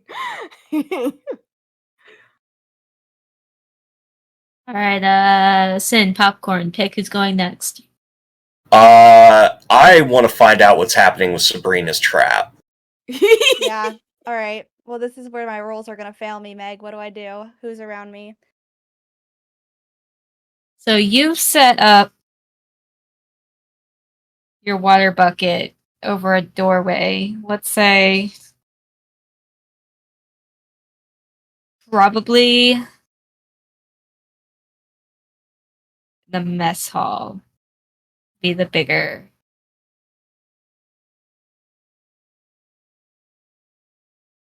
That'd probably be the biggest point that people would try to rally to and defend. Okay. Can I say that's where I set it up? Yeah, or Okay. unless you have another place that you think would I be don't. better. I don't. And I would like to argue if I can get like an advantage on this roll if I stand on the other side in the doorway, and if there are potentially campers who I have blackmail on, and taunt them with the blackmail to rush me. Make me a do a mind a I roll. think I'm stupid. You're playing mind Me games. too. Oh, I'm it's only one. Okay, cool. Okay. I'm like, I know Pat's stupid, that's why we're going full frontal assault. That's a 7. Oh, yeah. Beat my 6, so Hey.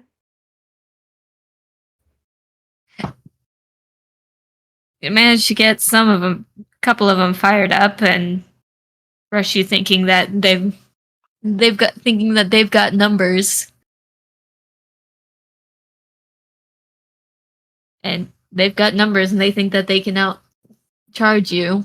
And of course they come crashing through that door, and lo and behold, that bucket falls and clatters to the ground, and they're covered in purple water. I'm So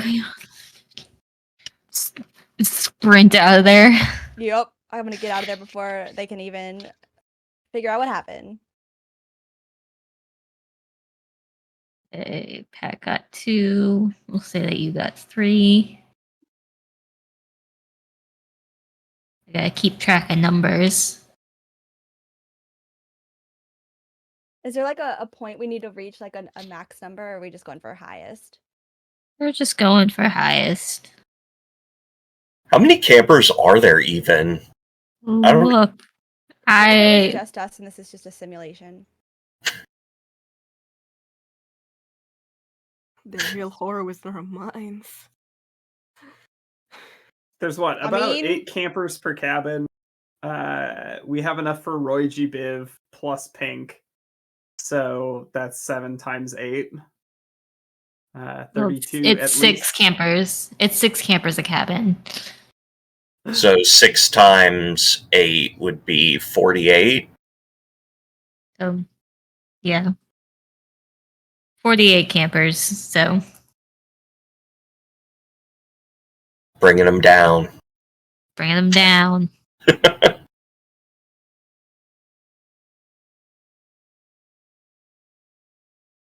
All right. Popcorn, who's next?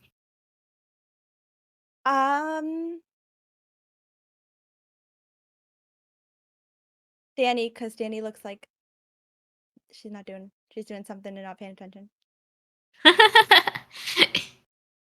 Karma. How is that? That's crazy.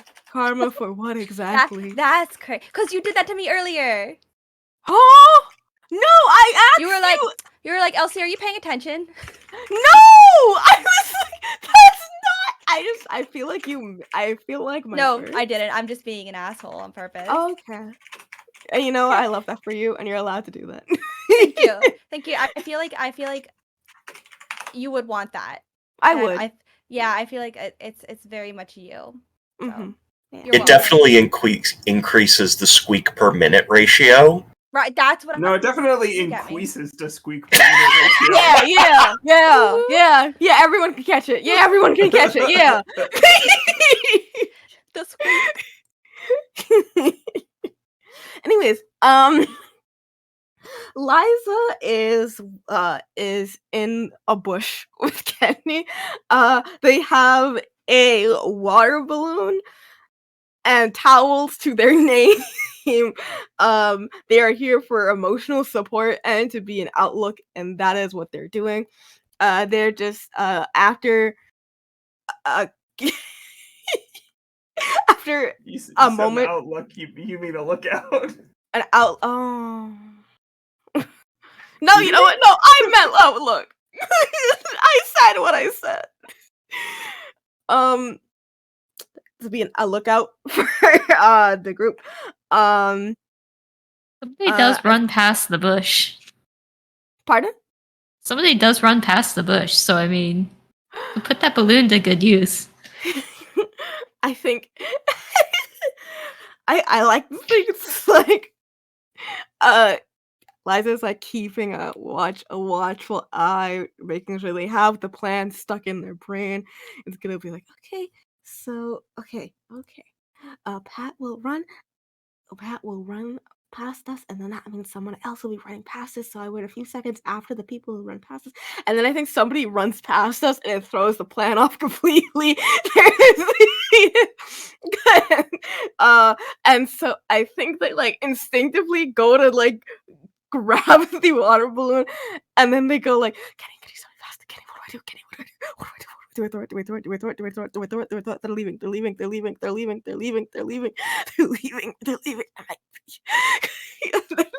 I'm like, Good. what? Just throw. and then Liza will like clamber up out of the butt, like fully up, but then like poke their head up and like sort of like use like a tree nearby as leverage, and then just overhead throw. And then like I don't even know if they'd watch to see if they hit it. I think they just dive back down into the bush the second it leaves their hand.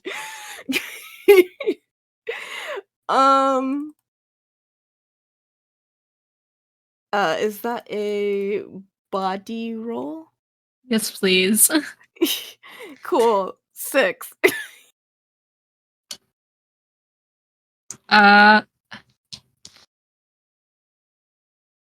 Believe. I think a 6 is actually a failure. So Oh!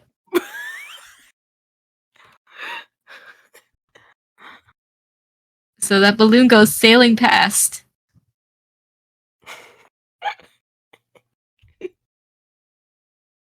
And now the target is turning their attention towards you in the bush.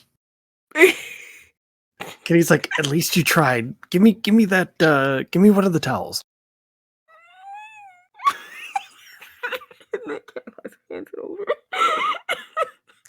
Head in hands. I'm gonna make a makeshift slingshot out of this and whip like 2 balloons at this guy as quickly as I can.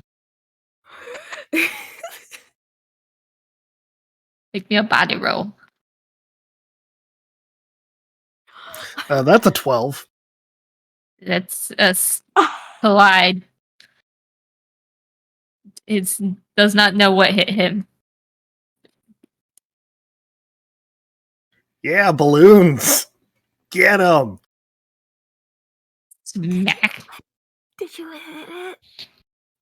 Yeah, right in the face.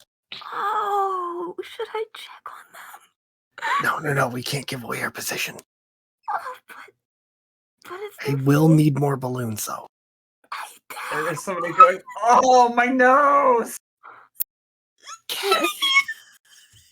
He's groaning in pain. All is fair in love and color war. I think it got in my mouth! Tastes like vengeance. I don't think so. What does that taste like? Purple. Okay.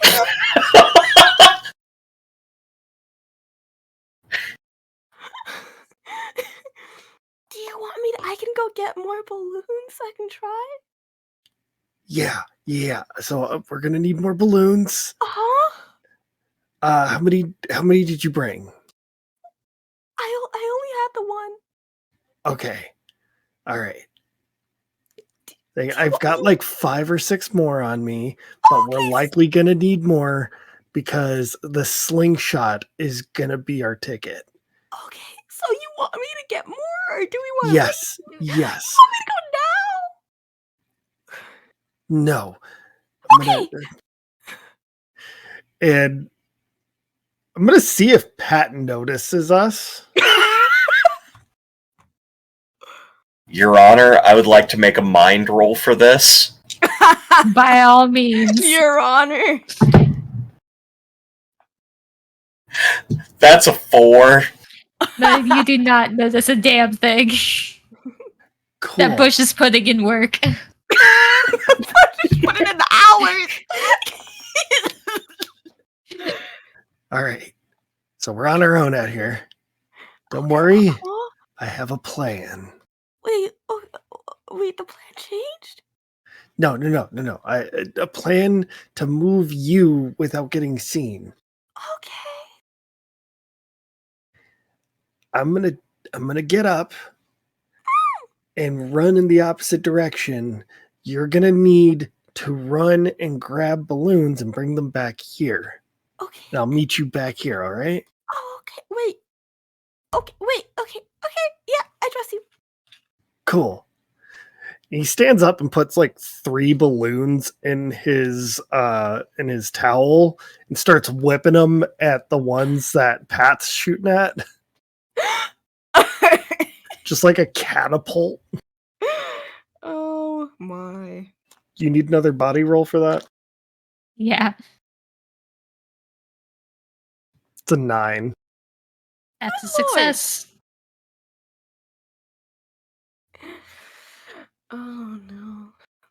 The second Kenny like goes to get up, Eliza started like running. Eliza was like pushed up off of the ground and is making a dash for it to get more balloons.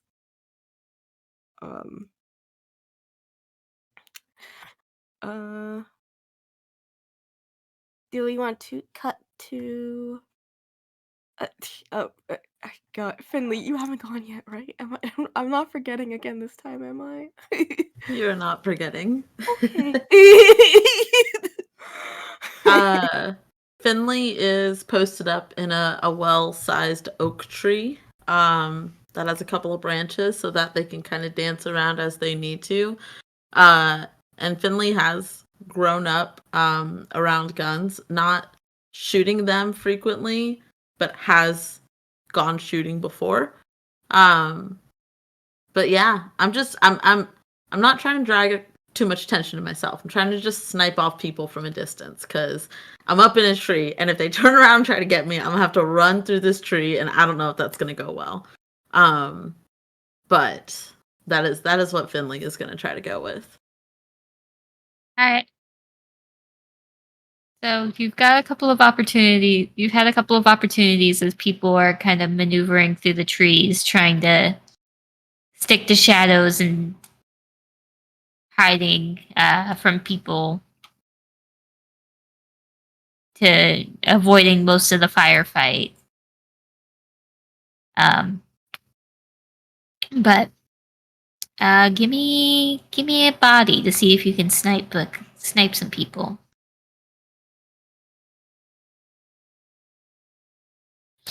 That is an 8. That's a snipe.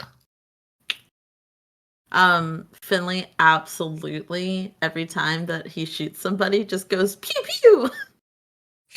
Pew, As though pew. he's in a video game every single fucking time. Excellent. That is perfect. And I imagine that probably the shot of Finley sniping people probably pairs pretty well with flashing over to where Mickey is also on a roof, hopefully doing just as well. Yeah. Just chucking water balloons at people. Oh no! I'm the other one with the gun. Oh, you do have a gun. Yeah, I have a gun. But okay, here's the thing. Mickey's invention is that she's also brought up a bunch of water balloons in a bucket. And if she runs out of purple juice, she's just gonna break the balloons and then pour it into the water gun. No. But It's yeah, just- she's out here sniping. She's trying to lie low on the roof. She's dodging water balloons when people start shooting at her, just getting low.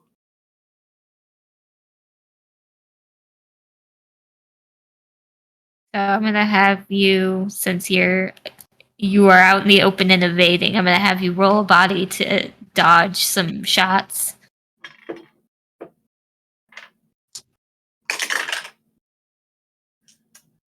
I think that's a 9. You are narrowly escaping because I rolled an 8.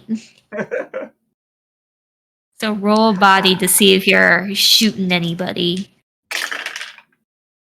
That's a 10. You are shooting some folks. Hey. And like, Miggy's trying to get people as like they go around a corner, like right as their feet start retreating. So it's a lot of like lying down and then aiming like over the side of the building to just go.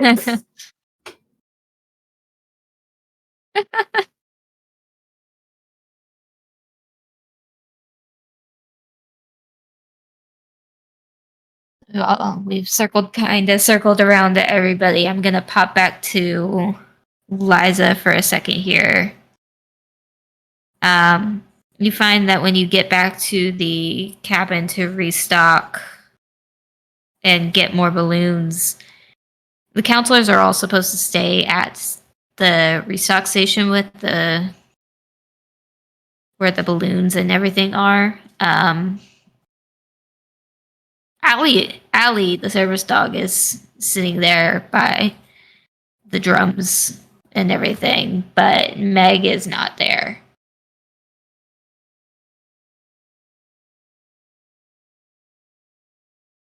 Am I allowed to take this if Meg isn't here? Counselor Meg? And I gotta like look around a little bit, like it's like at the cabins, right? Yes, it's at the cabin. It's like, can I just like peek inside to see? Yeah, you can look inside and look around. Megg is Yeah. not in the cabin.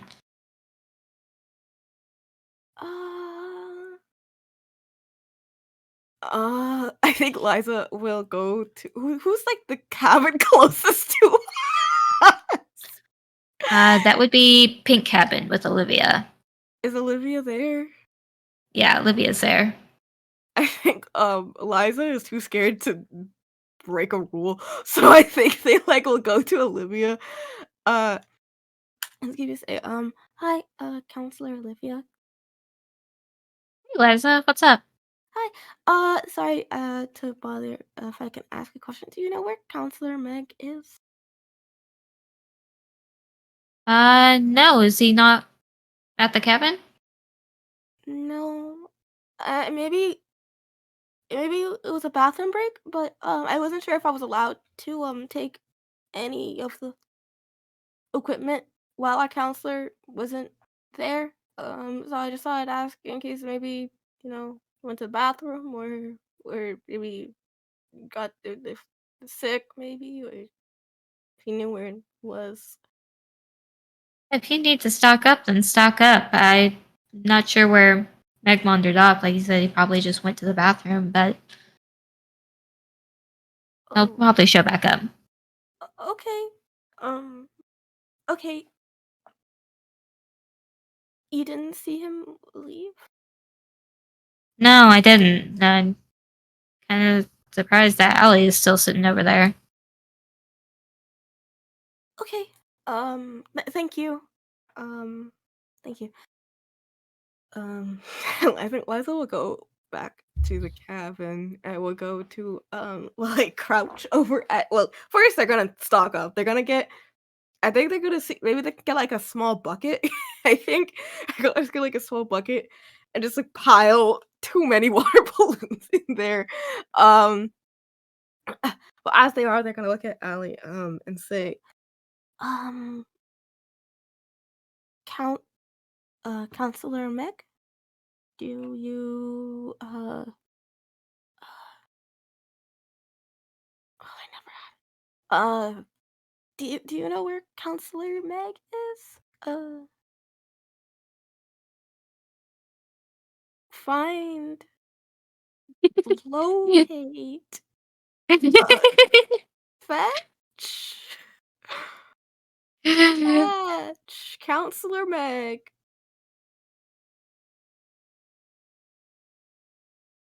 Allie, who was laying down, kind of hops up and sits almost kind of like at attention, like she recognizes that you're trying to give her a command, but can't really process the type of command you're trying to give her.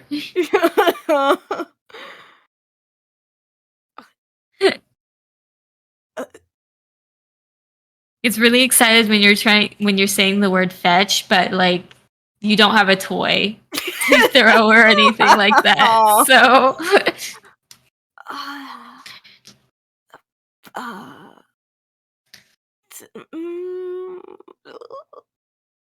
Lay down. Thank you. So sorry. lay down. Oh, pet.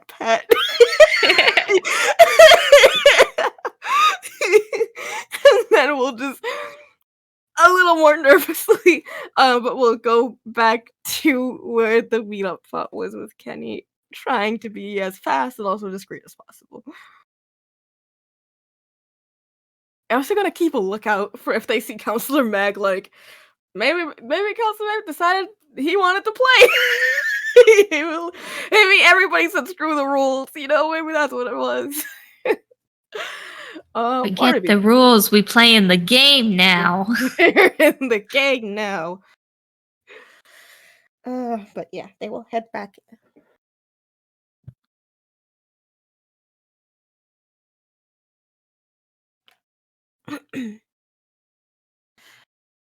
um. Oh, wait, am I popcorning? I don't know how. Um. Popcorn the Pat. Okay. Oh. So Pat has refined her spawn camping strategy. She has decided that she's going to focus on when people are coming to reload. And she is going to get a towel and partially dip it in the water with the food coloring on it. And she's going to tag people when they come back through whenever they're out of ammo. Are you rat-tailing people to death? Not to death, jeez. No, I mean like the metaphorical kill. You're getting killed, but with rat tails. Oh my god, that's perfect. Yeah.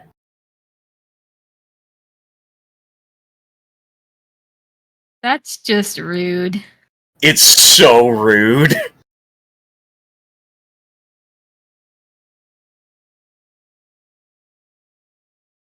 People are gonna start having to get clever with you. It takes a couple of times for it to happen before people start realizing what you're doing and getting smart and covering their asses. Literally.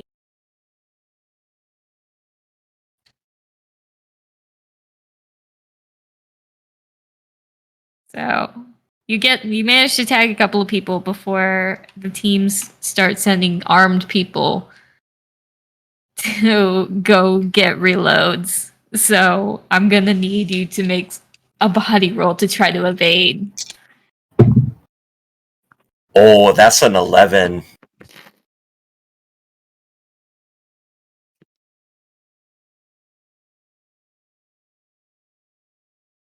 You want to hear something tragic? Did you get higher? I rolled a 12. Okay. You are Live out by of the the game, sword, you die Pat. by the sword.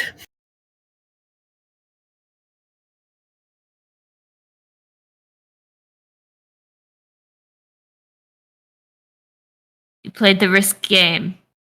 Yeah. Her KD was on point. It's fine. Should I popcorn to someone else then? Yeah. Let's go back to Finley. Buddy Boy's just vibing. Try not to get seen. This is how I play paintball. I just hang out somewhere up high. Try not to get spotted before everybody else is out.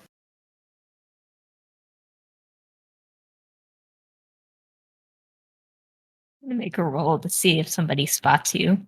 No. Yes. Fellow No. wait and see person. I rolled a 7, which is the bare minimum of a success.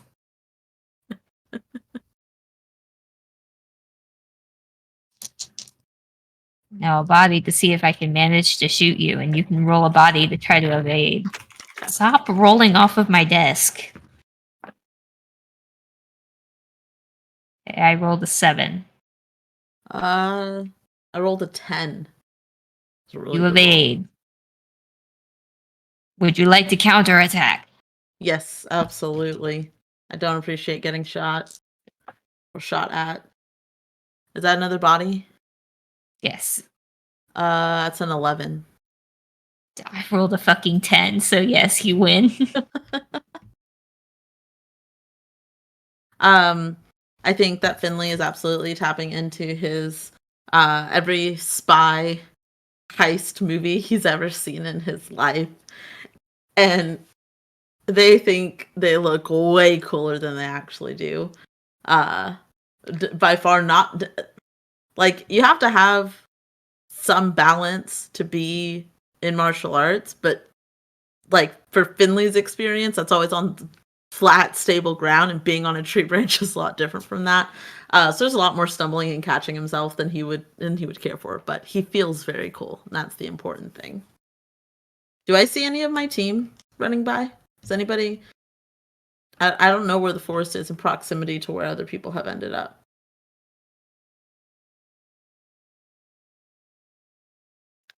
The forest is. You might be able to see Pat because the forest is outskirting the cabins. Okay.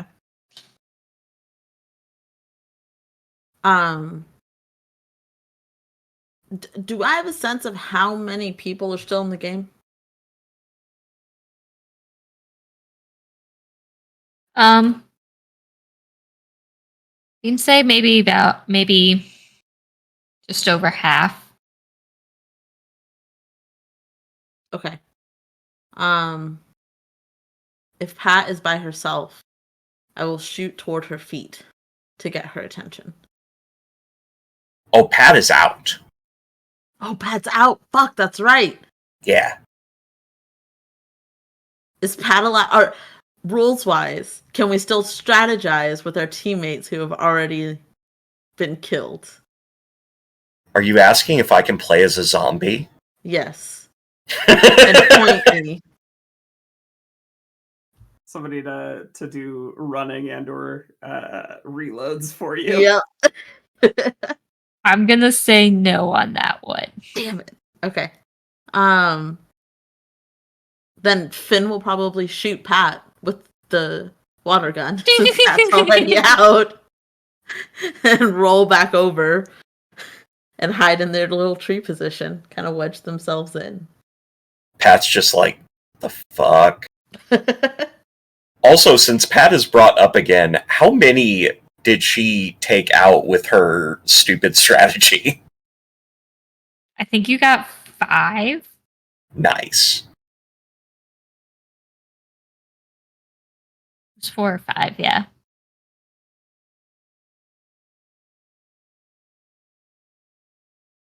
If we're still popcorning, I'm gonna popcorn it back to Sabrina to see what she's doing after her trap. I ran, and seeing how it's getting like narrowed down pretty quickly, I would definitely like at this point hide, I think, and just I'm gonna play it safe because I just got a bunch of people out with the bucket. So if I could just like bide my time, there's a chance that we can win by not being another casualty. So, what is like the cafeteria or mess hall or whatever is like one of those cabins that are on like a raised thing with how like camp buildings have that hatched like siding to block off like animals from getting under the building, but it's like it's like raised a little bit. You know what I'm talking about? Yeah. Is there like I want to find see if there's like an opening I can crawl under the building.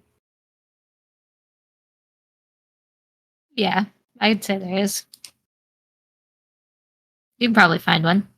Okay. That is what I would like to do. You're looking for a crawl space in a horror game? Yeah. Okay.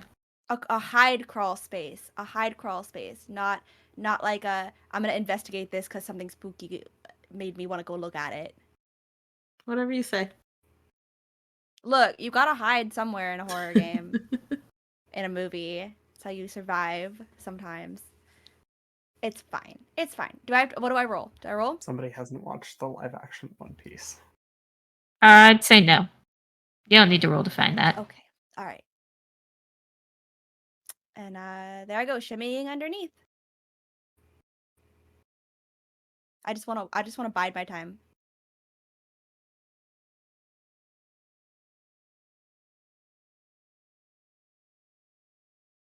I suppose it popcorn's back to Mickey is the last one to. Or Mickey or Kenny, who do you want to popcorn to? I never get to do this. Evens or odds? Odds. Okay. Even. So Kenny. Well, even if you do that to me, I guess I can go. Kenny's loading up the towel again, and I think he's gonna find a group to go after at this point, and just try and get as many of them out at once with his slingshot of doom. So I guess it's just another body roll. Yeah.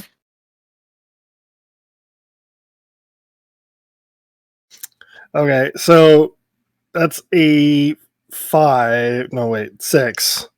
And Kenny just runs up and says, "Say hello to my little friend." It's a 6. Yep. So 6 is a failure. Womp womp. And it gives them a chance to counterattack. So you want to roll a body to evade? Yep. Well, that was significantly better. That was a 13. And I rolled an 8, so you evade.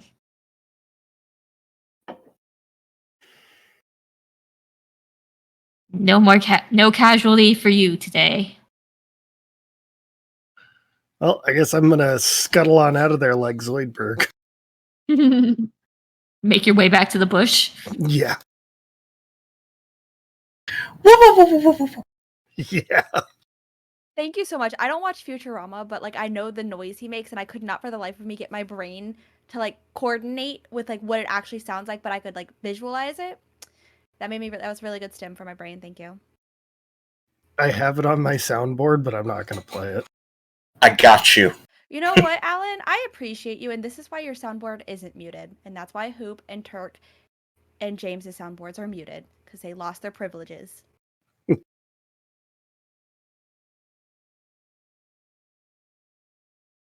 Turk got muted when he played copknock.mp3.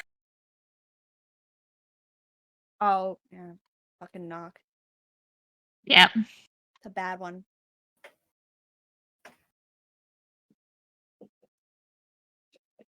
Is it over to me? I think so. Yeah. Mickey has but one strategy. And it's Evade and be on shoot. roof and shoot good.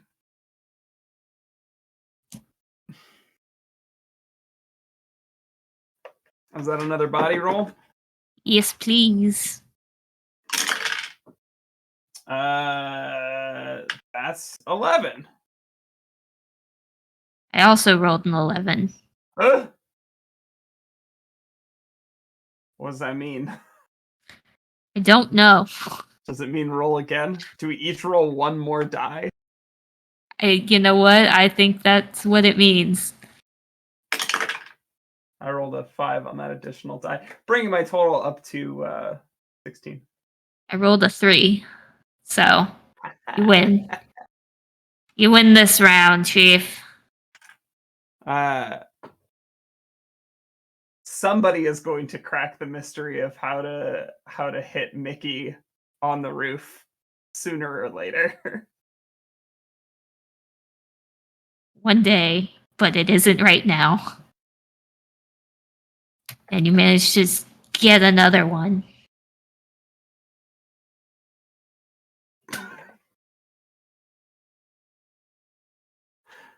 Excellent.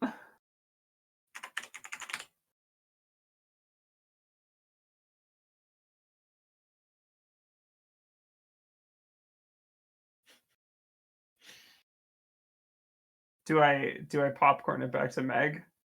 Who I'm genuinely worried about. Yeah. Pat, Megg is still MIA. Pat is gonna go looking for Meg because she's out of the game.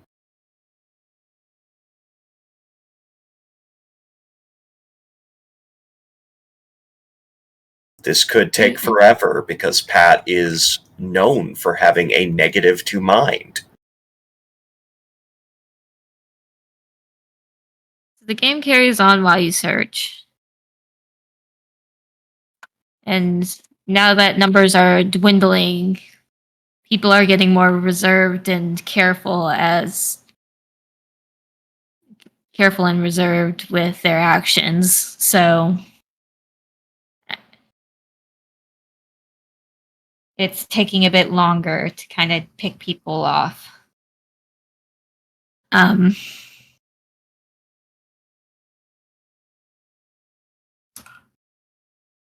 Yeah, make me a mind roll for your search. This is gonna go so well. Oh my god, that's a 10. Pat's single brain cell firing on all cylinders. Really was in the bathroom. I don't know. We appreciate a brain cell that comes through. It's true. It's that fight or flight, I think, for Pat in this situation. Absolutely. Like, you were in your element, and then that one brain cell was like, "Oh, I better start working." It does sound like a diesel engine as it goes. It's been a long time since the last oil change. My fucking car this morning driving in the snow sounded like that. I was terrifying. Sounds like it's got a cylinder misfire. So as you're wandering around the campgrounds searching for Megg, do you bring Allie with you, or you just kind of let Allie hang out by the cabin? I think because I rolled so high that was Pat thinking that bringing Allie with her would be a good idea. So Allie is trotting along with you.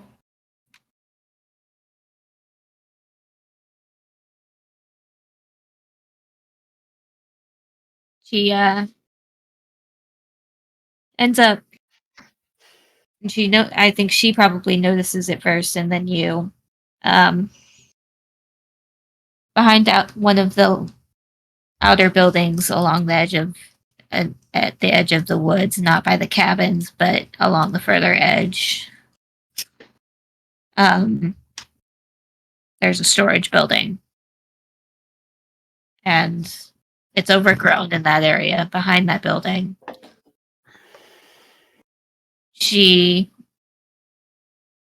approaches the underbrush, and you find Counselor Megg in the underbrush with several stab wounds.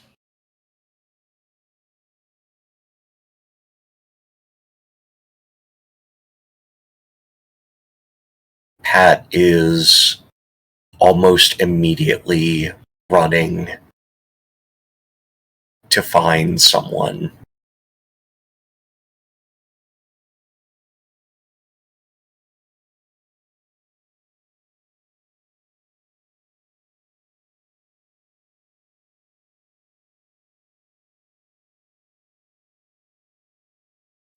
You said in the underbrush. Is this over in the wooded area near perhaps where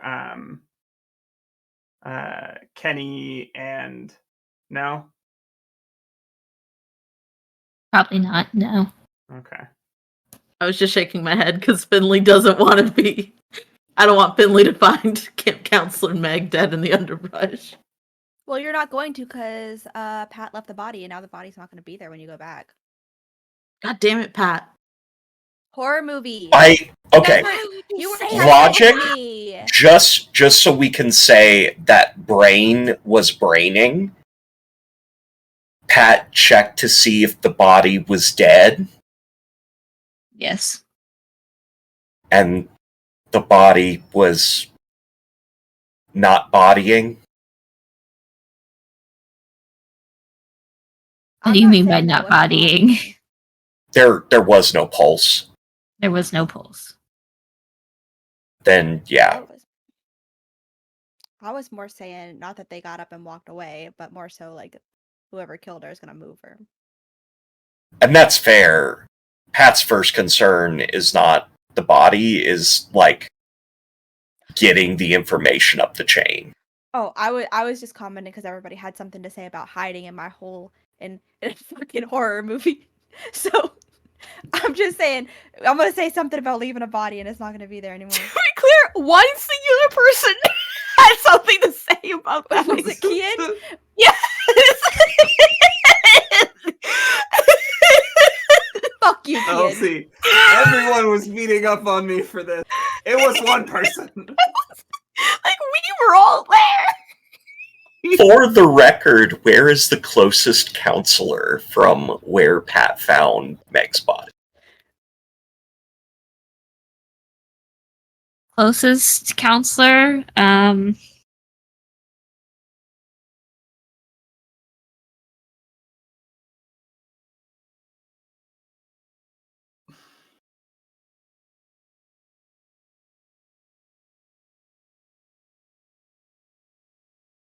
Probably going to be the counselor from Red Cabin. His name is Freddy. Okay. Making a roll for how to roleplay this. Pat's broken up, but able to get out the information that she found Megg with Allie's help, and there was a lot of blood and no pulse.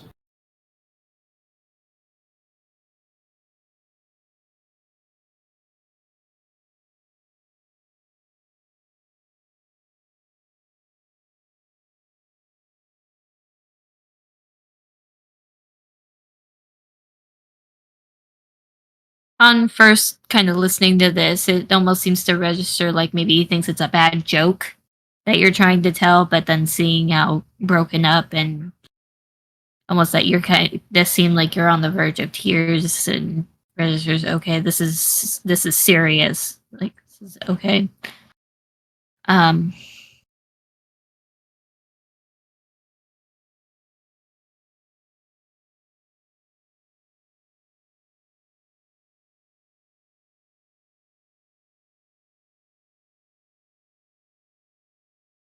Okay, where did you find him? And she'll point in the direction Allie found him.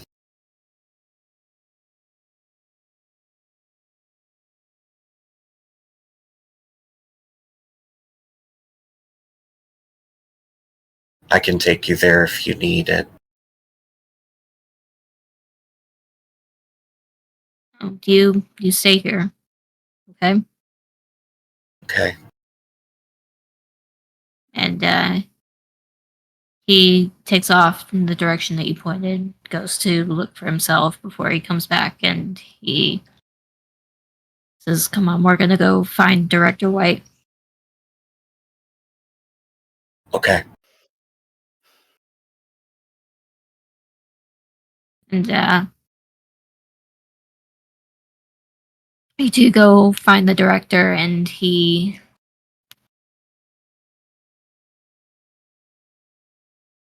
explains what happens.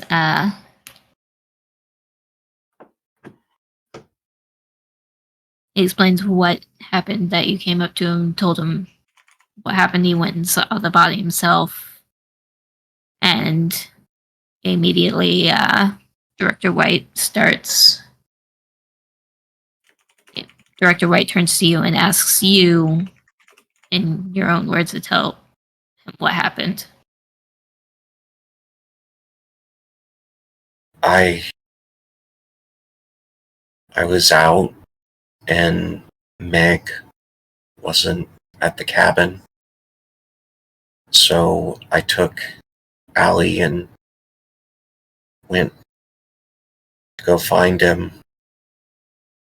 I thought maybe he was in the bathroom or something. But Allie went to a place that was really overgrown, and it was all brush and red. And he was gone.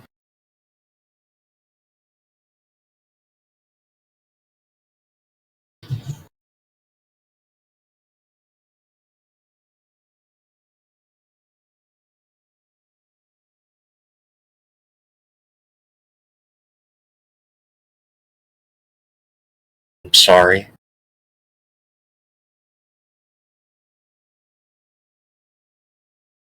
It's not a thing that you have to apologize for.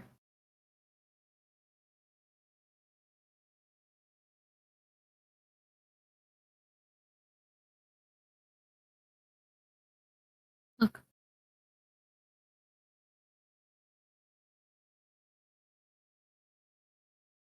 You Buddy. need to lock things down, right? Like with Kenny, it's gotta. yeah, that's what we're gonna do. So, Freddy's gonna take you to the mess hall, and we're gonna start getting all the campers back there. Okay?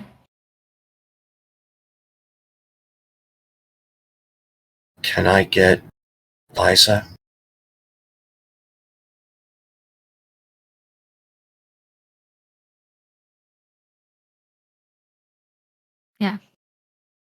Yeah.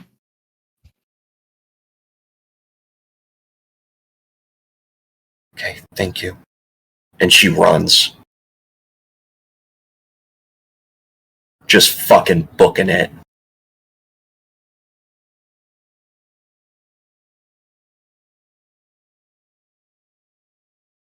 And rather quickly, the process starts with Director White and the counselors.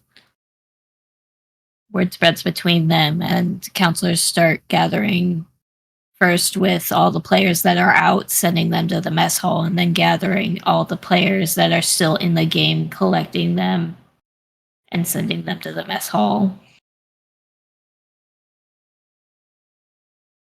And you can go ahead and start with your scene with Liza and everyone else as you guys get picked up and sent where you're going.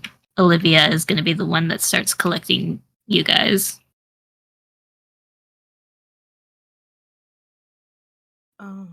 Liza's still like in the bush with this bucket of water. They don't leave. They essentially just become a different. They essentially have just become a different spot for reloading for Kenny. So they're just sort of sitting there with their bucket. But I think they're like looking around nervously now because it feels like something's off now. So they're just sitting. They're still there.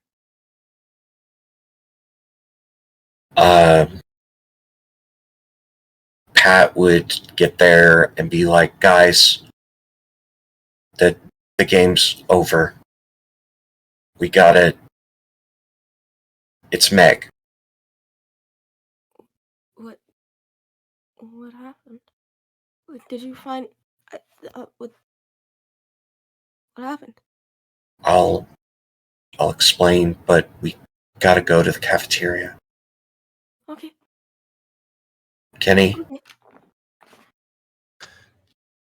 Kenny is just getting back to that spawn, that quote unquote spawn point to try and reload. And as he sees that there's a serious conversation going on, he stops. What happened? We're going to the cafeteria. Pat is walking for a while before she's able to say, Meg's gone.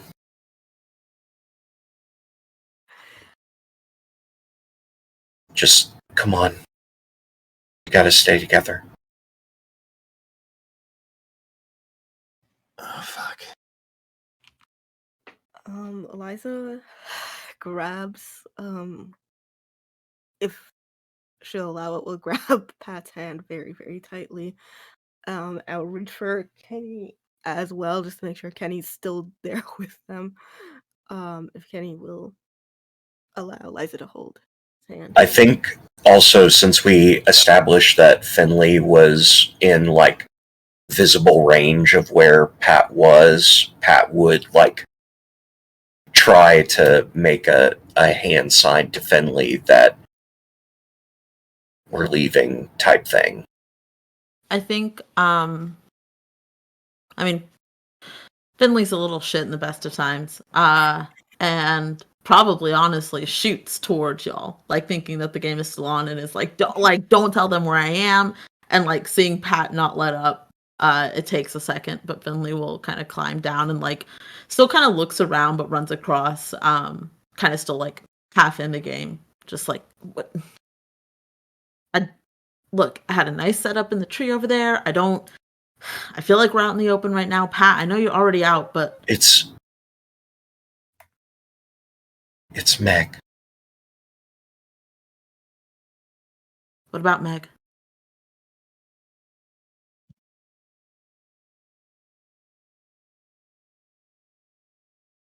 And Pat just like over and over, like telling the story, that repetition just getting harder and harder each time. She just kind of like sputters.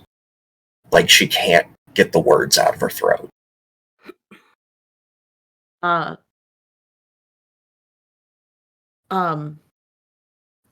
Okay. And Finley is an older sibling, well, a middle child, but has a younger sibling and kind of goes into that mode of just like, okay, clearly something has happened. I don't know what it is. Multiple people are being emotional about it. And it's just like, okay, let's head. Do we go to the cabin? Are we going to the amphitheater? Like, Cafeteria. Okay, yeah. I'll meet you guys there. I'll go grab Sabrina and Mickey and we'll come find you guys. And I'll head off, at least in the direction that I last knew where Mickey was. I don't know if anybody's checking in on Sabrina in her fucking hidey hole. Sabrina's in the trenches right now. Nobody knows where Sabrina is, and I think it's okay. I got this. But I'll let you finish. But I've been thinking about this whole time. I was just like, damn, ain't nobody know where she is because she hid too well, and now everybody's like, oh fuck, where's Sabrina? She's dead too. I'll run over to where Mickey is, and just kind of, Mickey, hey, are you still on the roof? Mickey's head pops over this way. Hey, weird thing, not exactly sure what it is, but game's over. We're headed to the cafeteria. Okay. I don't think we won. Is everybody okay? I think they're stopping things early. And if that was that asshole with the paintball gun again. I don't know. Pat said something happened to camp counselor Megg. She couldn't say what. She didn't say what. I don't know. But she's with and Mickey Eddie and like Liza. pops down and I was like, okay, let's go. Yeah, we gotta find Sabrina. I know that she was Sabrina! And it's just like off looking now. sure, okay. And very awkwardly, Sabrina?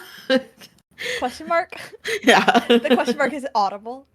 As soon as you guys like get close to the cafeteria, I think she would have been like halfway out of the hidey hole, which is always like to get out of a dark, cramped space that you've hidden in. I don't know what you guys did as kids or like how you played hide and seek, but like finding the spot to hide and thinking it's a good idea and getting back out of it is always a different story. So this has taken her definitely a longer time to get out. So like she's probably like halfway out of this like crawl space that she had to find a second one how to get out because the first one she lost in the dark. So now this one is definitely half the size of the one she went in. So it's like squeezing out of this area. The shirt is no longer white because even though she didn't get tagged, it's now just covered in mud. And she's just kind of like, what? I heard a lot of people going into the cafeteria, like a bunch of like footsteps, and I think it's pretty loud up there now, so I think everybody's there. What's going on? Can you guys help me? Does it take both of us? Yes. I'm very stuck. We drag you out. Yes. Okay. All right, great. No. You gotta turn. We gotta turn. You're left, not our left. You're left. Just I Yeah, can't. I just like a can't. little Wait, twist. hold on. Let go Feel of my wiggle. hands. I Oh, don't know no, which. no, What? pull up your Wait, hold pants. on. You're like your left, not my left. And she's like, wait, no, let go of my hands. I gotta see my L. And eventually you get her out, and she's just like, so what's going on? Everyone's Day's going to over. the cafeteria. Yeah, something I think Did we happened. win? I don't know. Something It I doesn't happened. look like people are counting. Yeah. Pat It's was like- acting like something might Get have out of that. happened with camp counselor Megg. I don't know. Like they got hurt. Maybe. She seemed pretty Oh. shaken up about it, so Shit. Okay, yeah, let's go. Like, is it like that when the obstacle course? Like, you know how they in the middle of it, like Kenny and he got hurt. I mean I was No, he got hurt before that. I'm thinking about a different situation because Kenny's gotten hurt like 5 times since he's been here. I think he really should like go home and maybe see a doctor because he gets hurt way too much. But like that time, like when we had to call that off, right? We had to call that off too. I don't know. Okay. Okay. Well, I hope we still won, and I guess I hope Meg's okay. I'm sure Meg's okay. You know what? Meg's fine. Meg's fine. I mean it'd be weird to have something happen twice.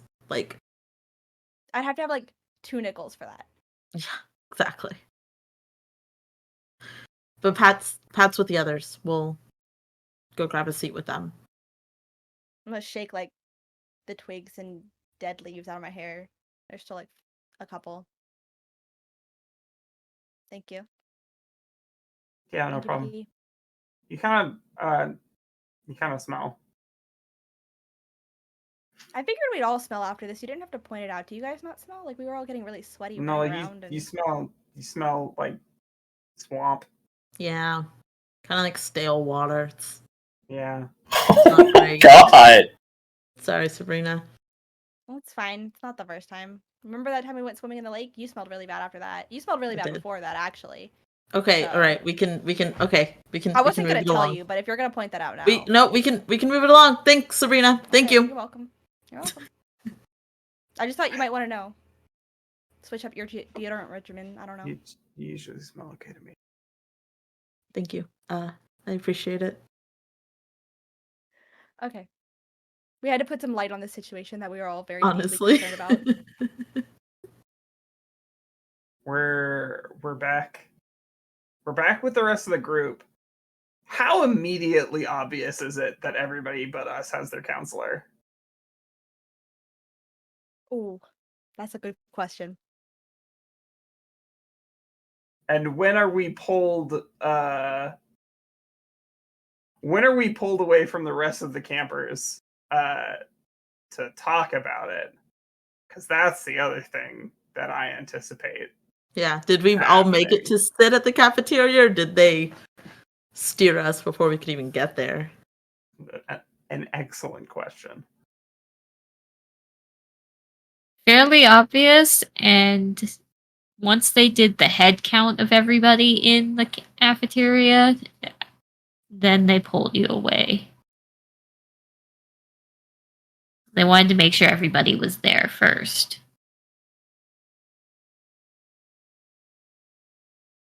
Who pulls us away? Director White and Dr. Cartwright. Oh shit.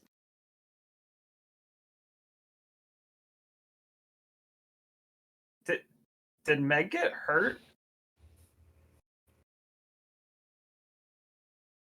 I think during this entire time, like, Pat has been whispering, like, he's gone. What do you mean?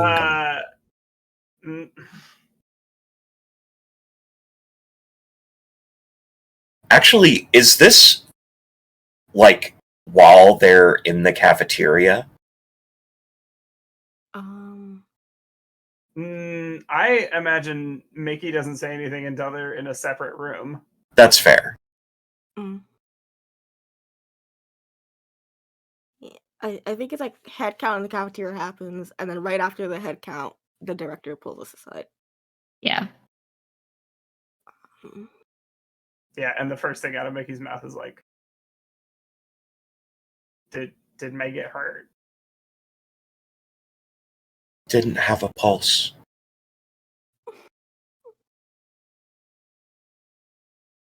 What the fuck do you mean didn't have a pulse?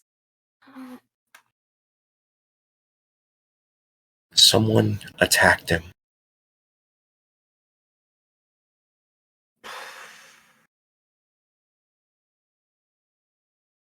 Know is that at some point during Color War, Megg left their station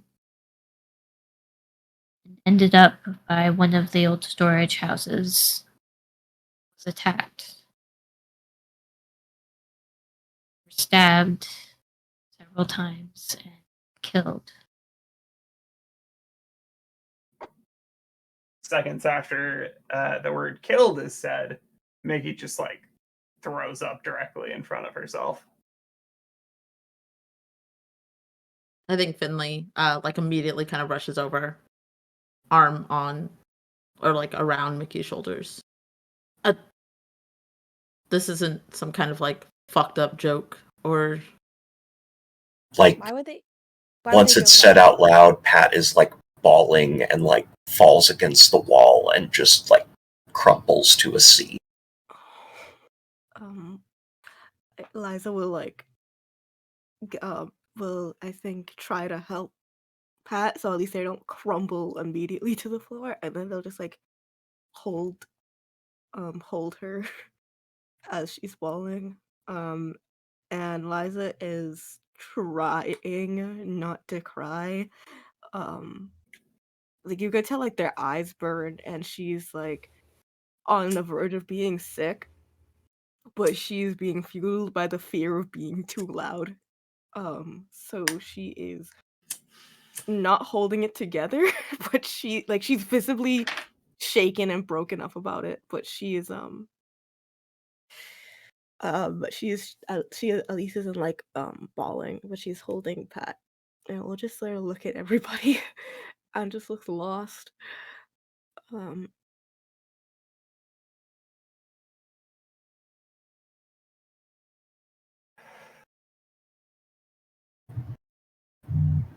What are we gonna do?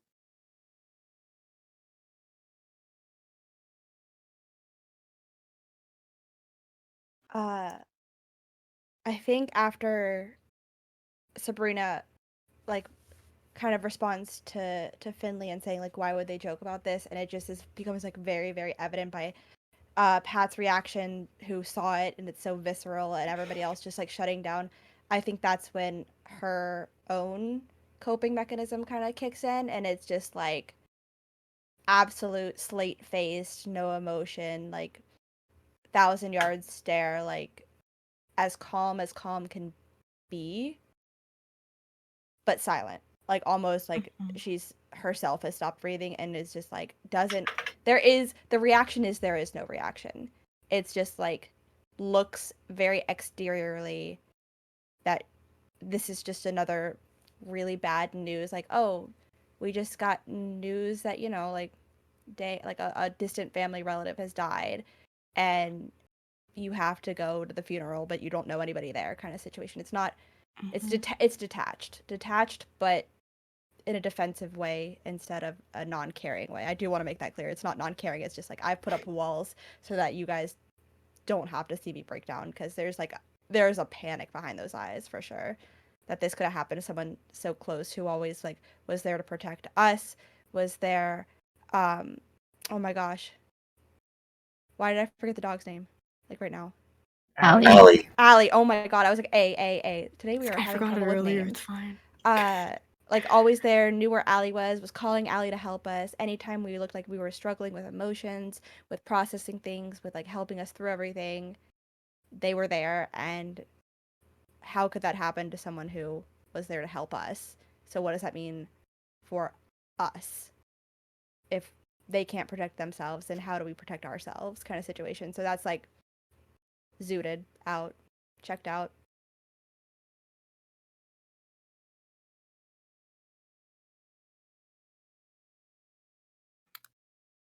What's Kenny's reaction? How is Kenny right now? Kenny is quiet and he's trying to process, and he finally turns around and goes, Pat, are you sure?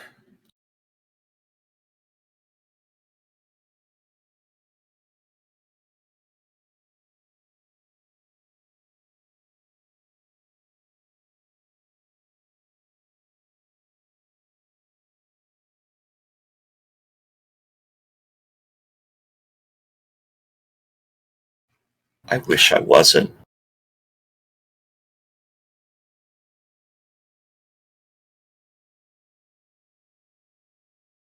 God damn it. I don't want to blow anybody's ears out, but Mickey will just stand up and yell fuck as loud as possible.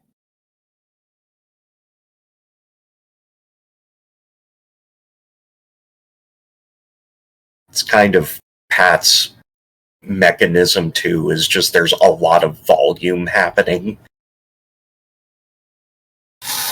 Like just loud heaving sobs. Kenny starts to panic a bit, and he like almost starts hyperventilating. He's like, this has to be my fault. Like if we didn't get into that fight in the town, none of this would have fucking happened. Mickey looks pale and then goes to the nearest bathroom.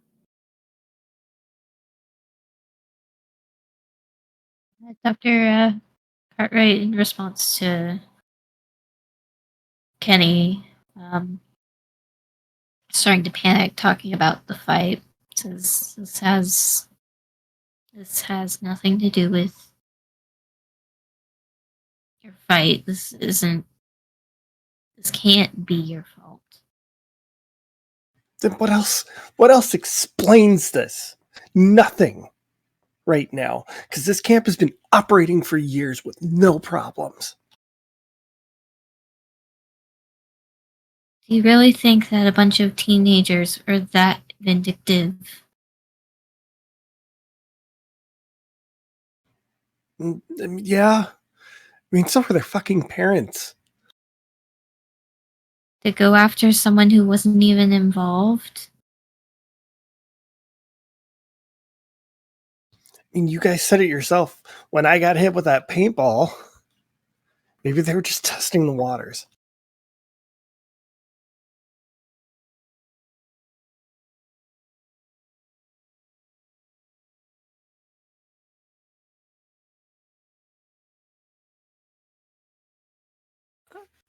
Gonna call somebody? What are we gonna? I just like. What do we? What are we? What's going to be done? That's important. We have to know what's gonna be done. Already called the police. They're sending officers and an ambulance. They'll investigate the scene and they'll take the body.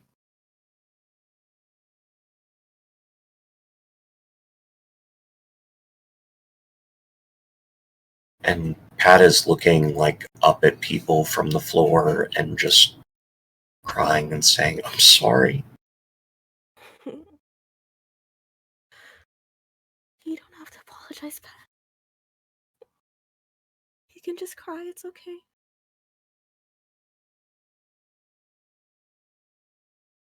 Liza's like practically wrapped around you. Like they're not. They're on the verge of tears, but they're almost just like letting you have the space to sob, and get it. Well, maybe not get it all out. There's a lot to get out. This is a lot. Let's sob in this moment.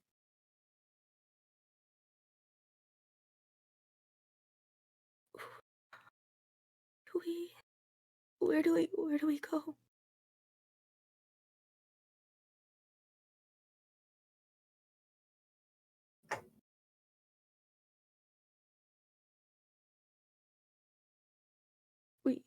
we have to go. We have to be safe somewhere. Where do we go?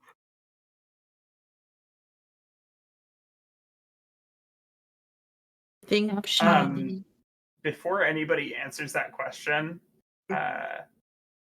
Mickey comes out of the bathroom having washed her face as best as she can, and no longer wearing a padded bra.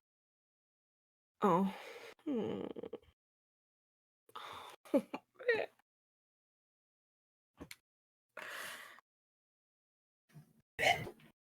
I think Finley kind of slumps against whatever is available.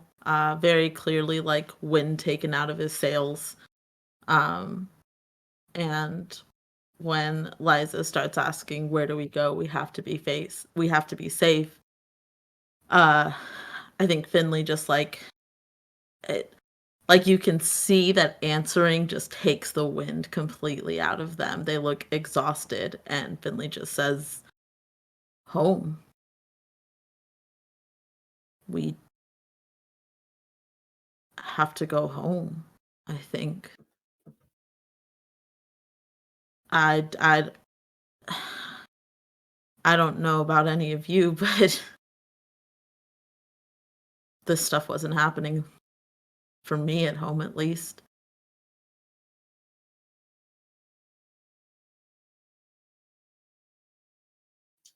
Mickey doesn't manage words, but just kind of shakes his head.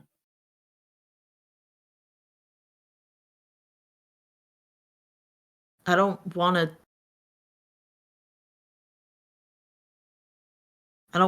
sleep somewhere that we don't know if we're gonna wake up in the morning. I mean, there's not even really doors on these cabins. I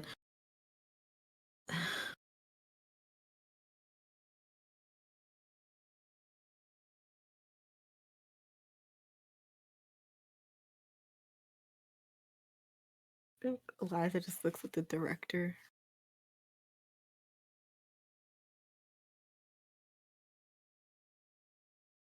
What's gonna happen?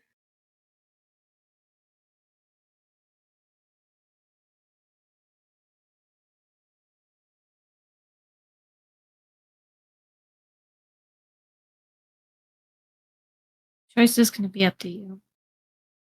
I think it's very clear that at this point, I cannot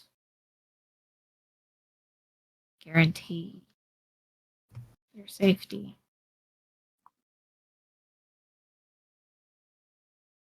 As much as I want to be able to say that I can.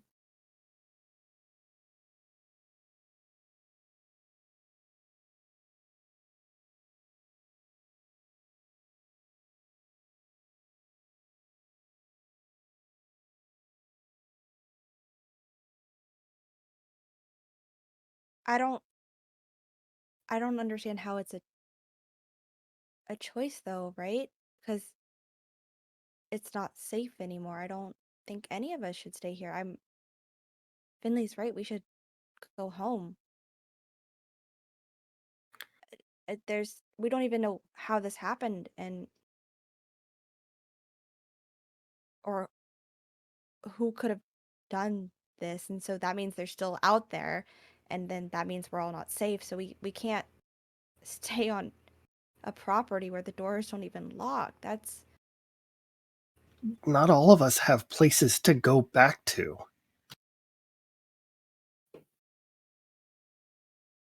If I go back home and I quote unquote don't show progress, I already know my dad's going to beat me. There's no fucking way I'm going to go back to that.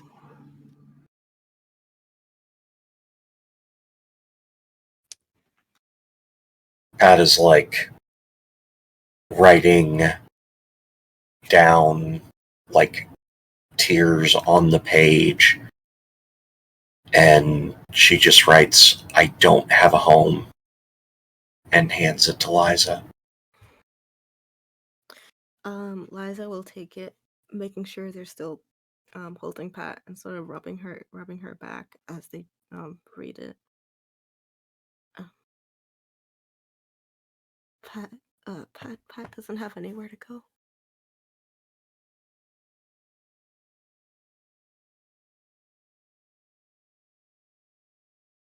And even for us who do have somewhere to go, I mean, how I need to know where is safe, and even just until we like, so not all of us can leave right this second, you know? I mean, I just feel like I just want to know what the next step is. I just want to know what's safe, um, s- um, so that we know what to do, because there has to be something to do just for now until something's figured out.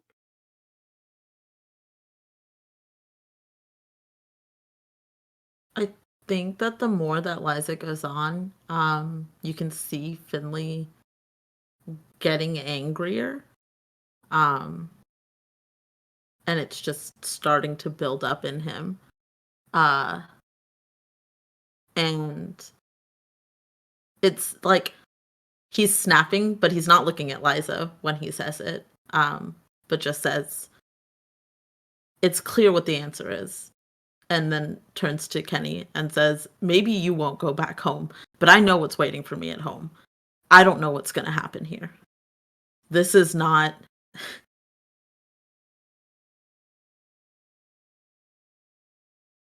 And we'll look over at the director and just say, I want you to call my parents. And does not look at Mickey the entire time. There's a pointed not looking at each other.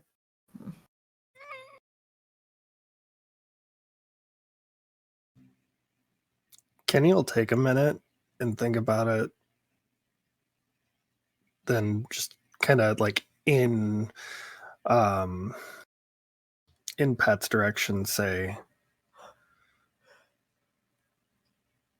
you can go to my aunt's.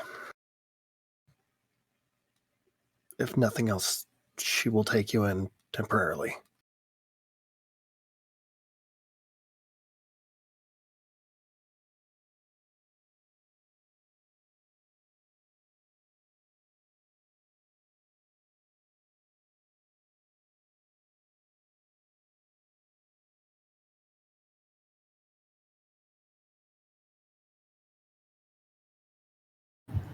She's just got no words, just like, okay.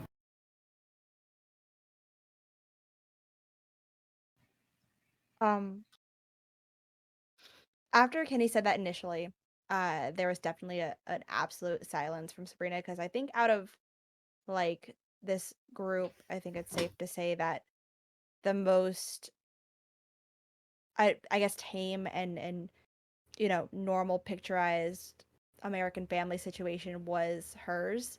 So that really hit home pretty hard, because she has no place to speak up about what Kenny said, and anything that would have even attempted to, like, I don't even want to say justify, but anything that would have been like an excuse, or like an other option, an alternative route that they could have taken, would have sounded like, what, you don't know anything about his situation, and that would have been absolutely not a place for you to say anything. So she's been silent this whole time, because she's concerned now for everybody, all of her friends that she's made. And some of us have places to go home to, and you've offered your aunt's place to Pat, but like, what about yourself, right? So after you've done that, and after she's been silent for a while, she'd finally, I think, bring herself to speak and say, then why can't you go there too?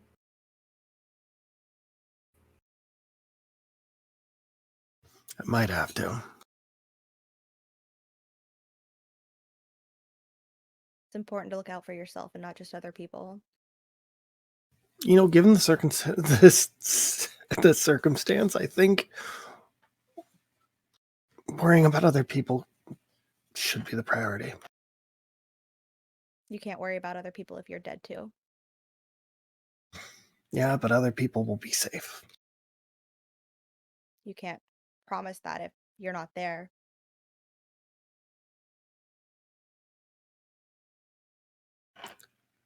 Anybody else need a place to go? I should call my folks first. Mickey, And my aunt will take you in. in an aside, Mickey like is in the room when the call is made, and I'm pretty sure her dad picks up, and when Director White is like, "Hey, we need you to come pick up your son," I think the degree of response is something along the lines of, "I don't have a son," and then like immediately hang up.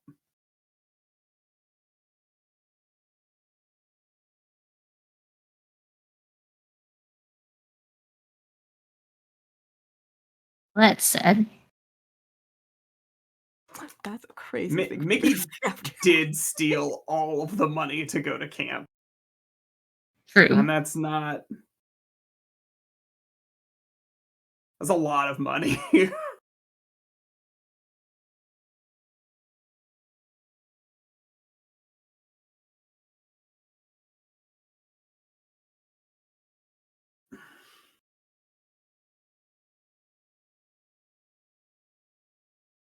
Well, that offer still stands. I'm gonna pretend like we're like that aside happens Yeah. later, but Mickey will be like, okay.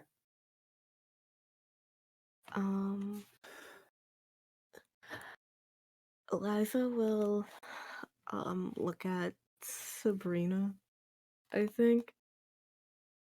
I will say you have someone to call, right? Yeah, I'll call my parents. I think Okay. they'll be fine with it. Me coming home, that is, with the whole situation.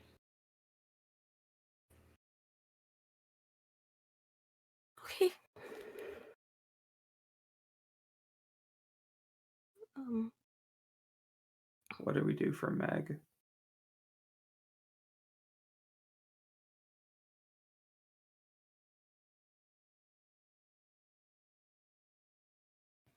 I don't think there's anything we can do. We could, as a group, hold a vigil, but I don't think there's anything we can physically do. That's what I mean, though. Somebody doesn't come back. You do a thing. So what are we doing?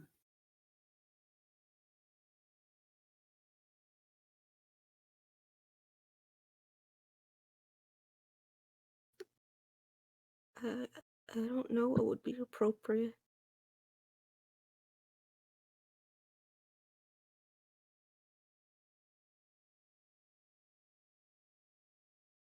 Um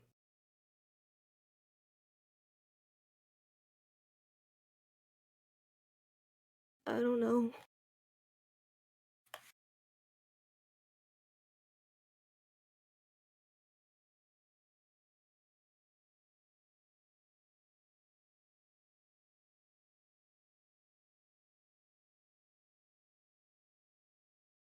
Maybe there'll be a better time. Maybe we'll Most of know. us won't see each other again.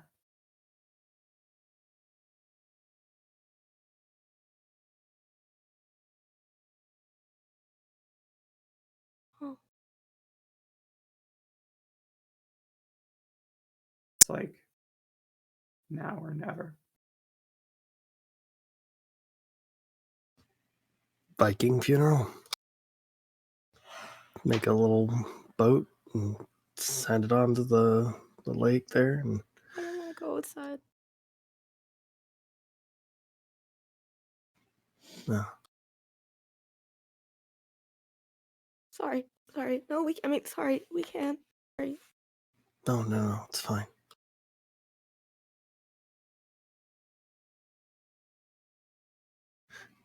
I think Kenny goes to his footlocker and just busts out a 12-pack of root beer and just starts passing it around.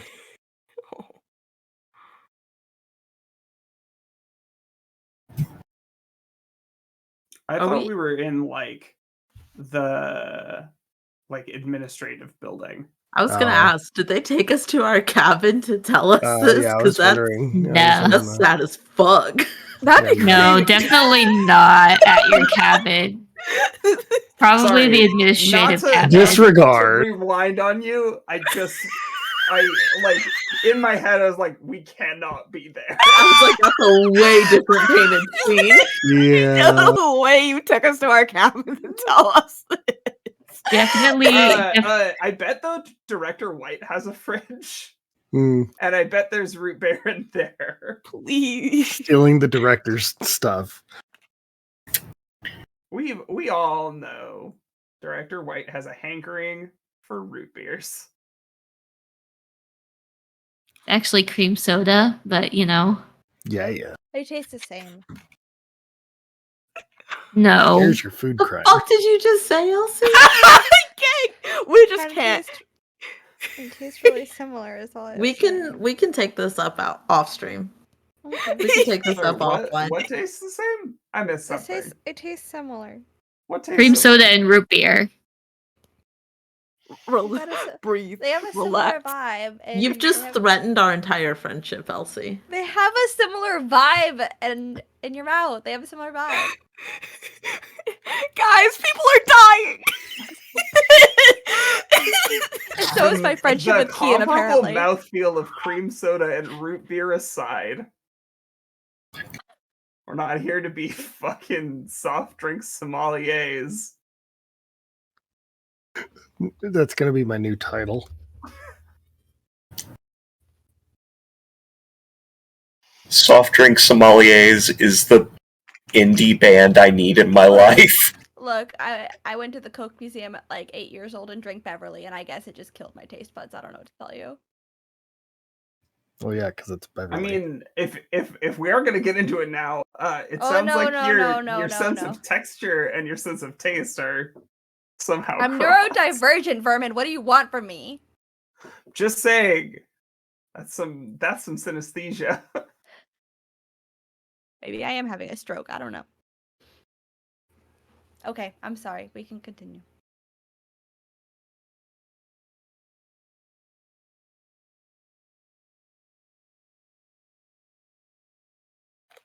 You've successfully raided Director White's fridge. Oh yeah, that's where this started. Yeah, You open the fridge, you grab the root beers before Director White can even say anything. We're all given a sugary beverage. I muted the talk. Liza will very politely push it away. And she'll just say, I'll get sick. I'm sorry.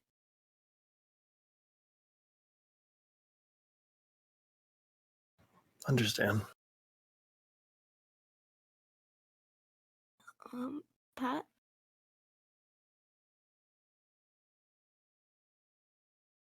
Sorry, I am dissociating myself. What are... I just heard Pat's name, and I heard nothing that happened before that. Oh, it's okay, no worries.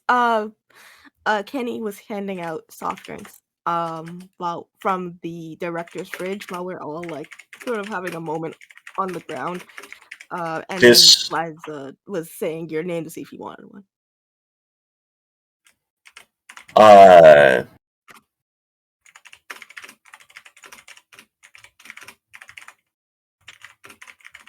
Doing it to everybody but Sabrina because of her take on cream soda.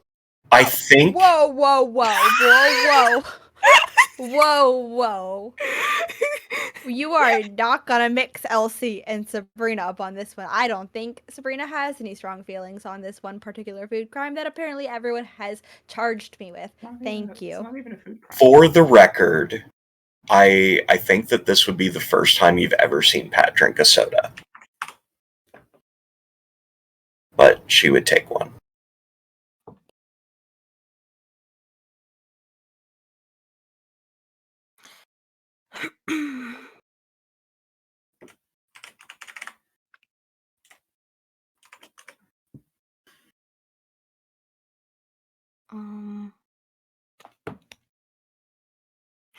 Sorry, I read a message and it made me laugh. um, um, is Finley still like in just the general room? Like Finley didn't like leave, right? No, Finley has not left. Just kind of quietly slumped. The smallest that you have ever seen this short king is happening right now. Eliza will hold out a drink for Finley. They won't say anything, they'll just offer.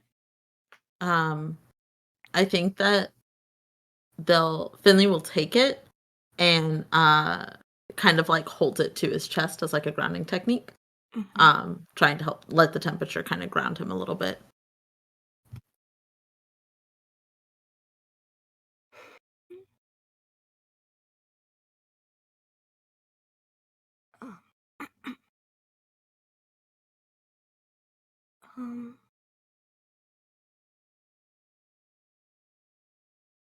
So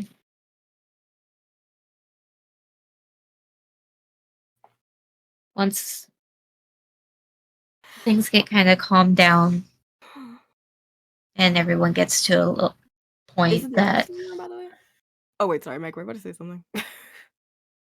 once everything kind of calms down a little bit more and people can get to a point where they're more conversational, people aren't crying and everything, Director White takes those of you who want to make calls into his office and asks others to leave the room so that you guys can make the calls to your families that want to make them and arrange for you all to go home as soon as you're able to.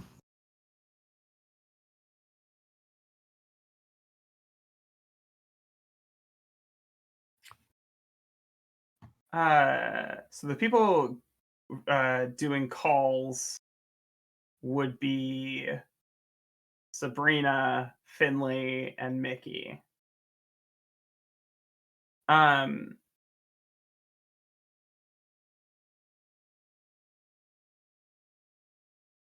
When Mickey comes out, it's really clear that the answer was no. I'm just curious what the two of you make of that reaction, if you say anything at all.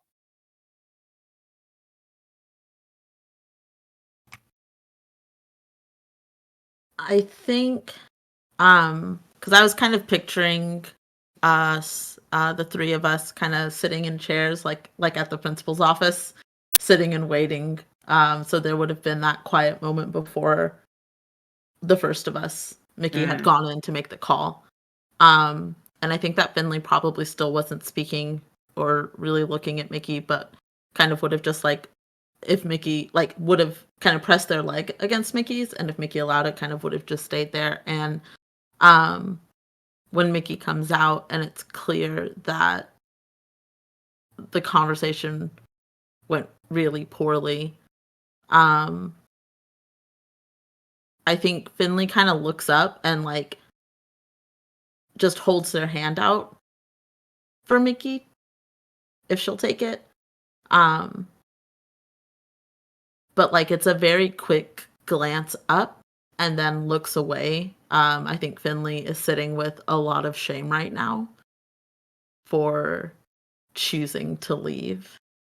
And feeling a little bit like a coward for it. But I think that like Finley very clearly wants to still stay connected, but feels very much that like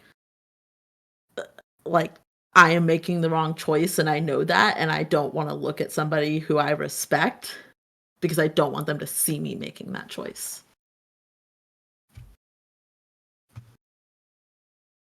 As for Sabrina, I think that if you were the first to make the call, I would be standing up to make the second to go in there and swap phone call situation. But there would definitely be like a moment to observe, like, Finley's reaction. And even if like there was never like the same like vibe between the two of you that Mickey and Sabrina shared, there would still be that like friendship tie going on, that she would also put a hand on her shoulder and just be like, there's eye contact there. There's no shame in going home for her. This is a safety issue, and she's not happy with the fact that some people are not able to leave or have someone to call, but at the same time, like, that reaction that Mickey got from leaving, that it's clear that she has nowhere else to go, is not something she would let her sit with alone, kind of thing. Like, it's not like you have this reaction, oops, sorry buddy, now you have nowhere to go. It's we'll figure this out somehow, let me go make this call and I'll be back for you. And then she'd go in. I think when Finley offers Mickey their hand, Mickey takes it, and like that's when Mickey starts crying. And just like ends up sitting on the chair, not like bawling, but just like crying and sob hiccuping at intervals.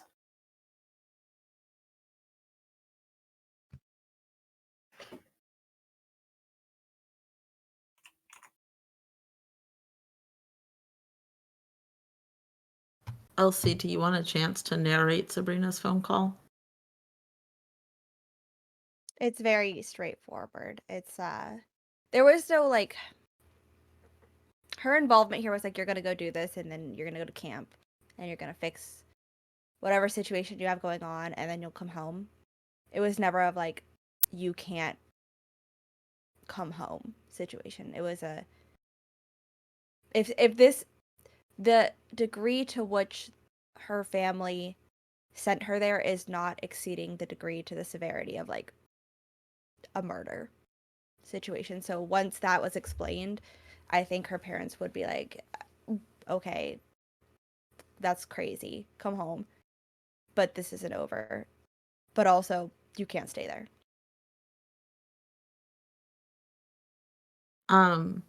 I think Finley asks the director to not tell her parents about the murder. And calls her family, and if the camera would show Finley kind of fitting herself back into who her family expects her to be, into her birth name, and there is this like very heavy dread when her parents pick up and she tells them that she's ready to come home, that she feels a lot better, that she feels like coming to this camp was the right choice. And I think whether it's, still, like some of the colored water stained on her skin, or a bracelet, or a little piece of like folded up Bible paper, or whatever it is, there is this moment where, as Finley is slipping back into this, there's a strange sense of peace of, I know that I am trying to do this to keep myself safe, that I think a lot of trans kids can relate to. Um, and it's scary and it's really vulnerable and it feels awful. But I think that um, there's a little bit of strange empowerment for Finley in choosing for once that this is what I have to do to keep myself safe and not having that forced upon him. Um, but Finley goes in to make that phone call and out walks Maeve, um, who stands a little bit smaller and whose voice is a little bit higher. And it's a quick change. And it's things that Finley has kind of fought against all summer. And it feels gross, but Finley kind of feels like this is the choice that needs to be made to keep themselves safe right now.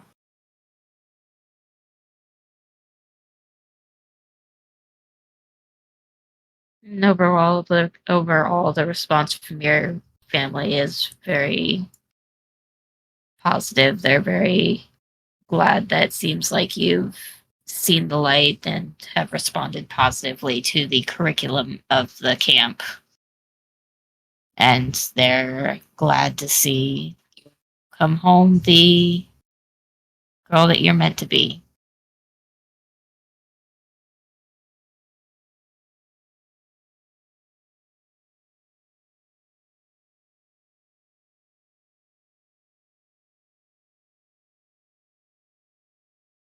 I think in the midst of all that is a good time where Pat has calmed down for a while and just turns to Liza and whispers, "My name was Mary, but I'd really like to keep going by Pat."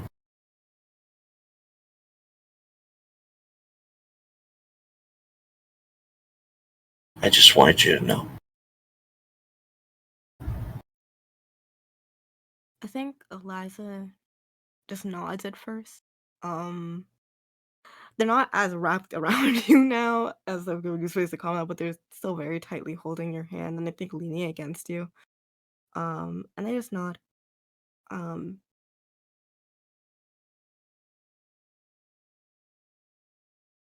means a lot that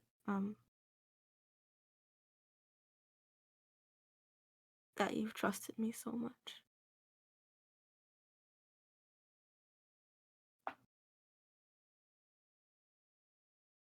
I'm really glad we met. Me too.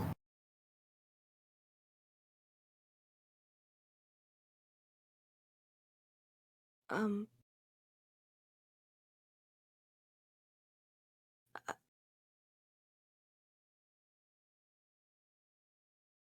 I won't, I'll be here until I know you have somewhere to go. Okay.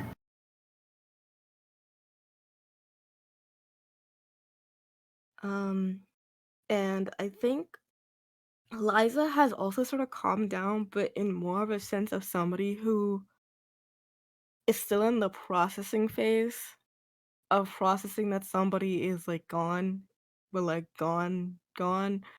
Um, and I think it's something that's Liza seems, it doesn't seem to be too, what's the word? Oh my god. It's not too distressing for them, for how they're processing things. Um, in their eyes, almost there's something familiar about it.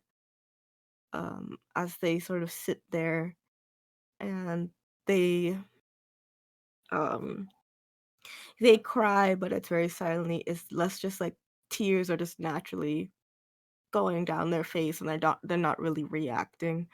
Um, they're just sort of in the state of their body is just reacting how it needs to, and then mentally their mind is just focusing on what is the very next thing they need to do to make this better. Um, and right now, that's just sort of being in this moment. and waiting for their friends to make sure that they're okay, and then seeing what to do to make sure they'll still be okay after. Um, and that's sort of where they're at right now. Um,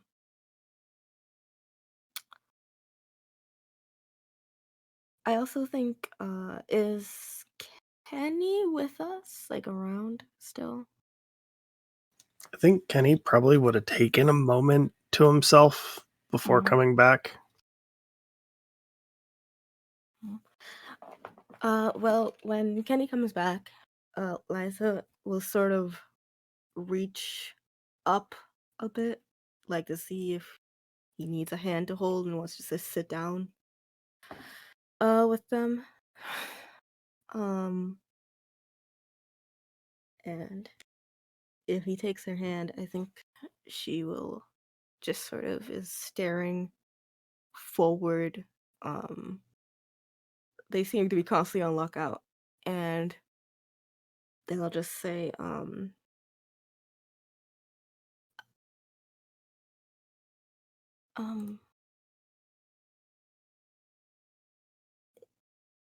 I don't know how helpful this is. It feels like I need to say this. Well, I don't know. I don't know. I don't think anybody knows. Um, but I guess I just want to say, I don't know how either of you are with losing somebody or death or anything. Um, it, uh, and whatever happens, there might be a time where we can't be there or see each other while we're still processing. Um, and there probably will be. I guess in my experience, I just want to say there's no really good way to do this. Um, it doesn't feel real, and it won't for a while. Um, and it probably doesn't set in because we're still here and scared and vulnerable. So it's okay if you just want to focus on being safe, and it's okay if you want to focus on grieving, and it's okay if you don't know how to grieve. I don't think anybody does. So I just I know guilt is something a lot of us feel, I think. Almost everybody here feels a lot of guilt for a lot of things. But don't I mean, I guess you can feel however you want, but you shouldn't have to feel guilty for how you feel about this or how you express it.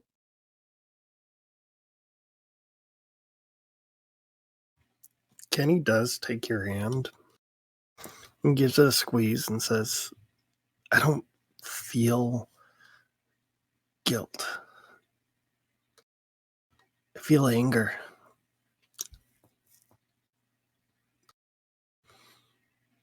Yeah. Look, even let's say that the director is right. This isn't our fault.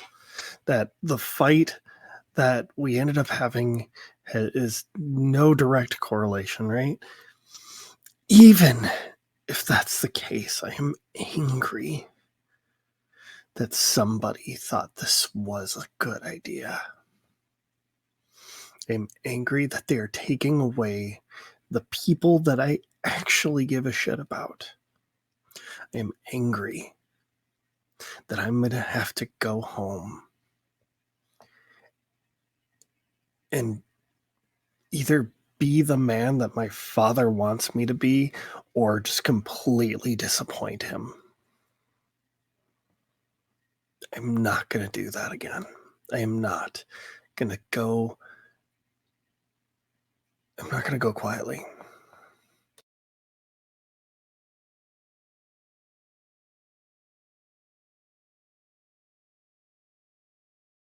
I'm not going to go.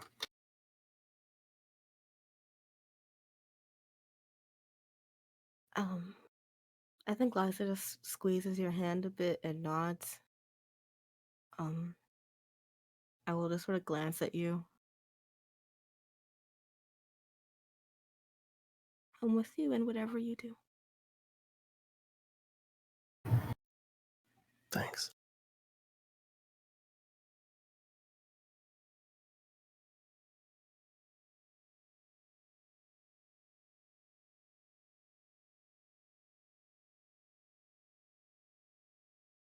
And I think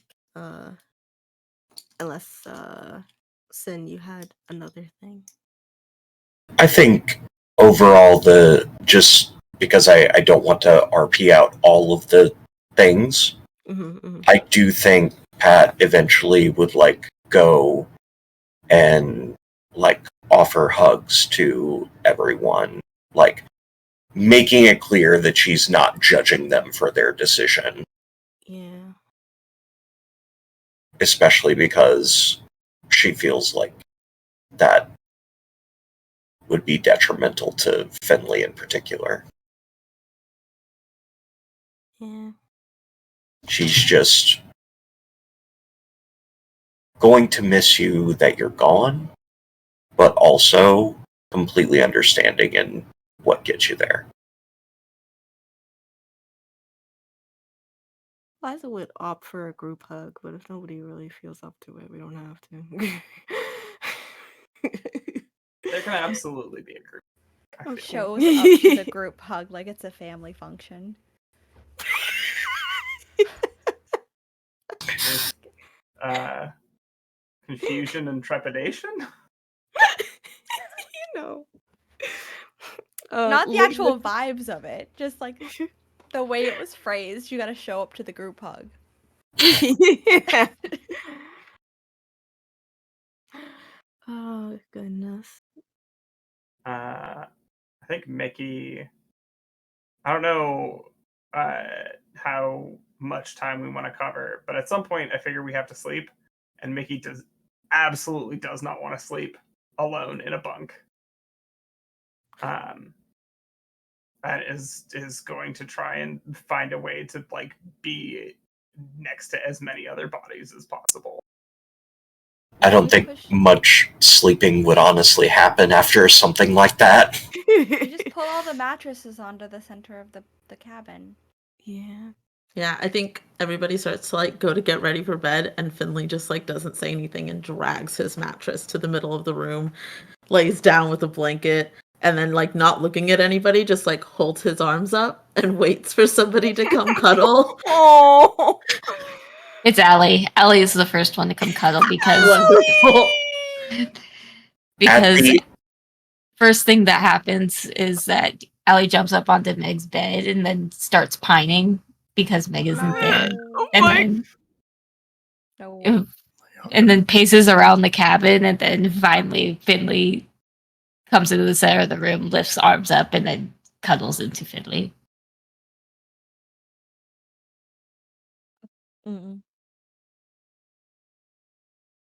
Just cuddles. Cuddle time. Cuddles. Yeah. Cuddle I mean, pile. Mickey's the next one on the floor. Like it's dog and then lanky skateboarder, one after the other, each And then- smelling worse than the last. Probably broken, big, strong girl next.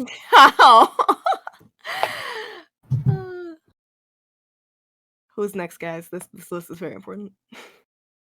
Liza's last for a reason. Yeah. Okay. Also, I'll go next. where on the sandwich is everybody? That's the question. Wait, Pat? what? Pat will bring the second mattress, inviting Okay. people to bring more mattresses So in.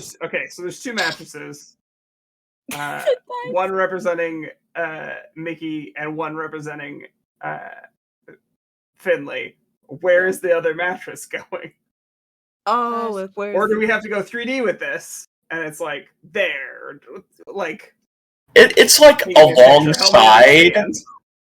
Like it's at the head of the created bed is where Pat pulls hers.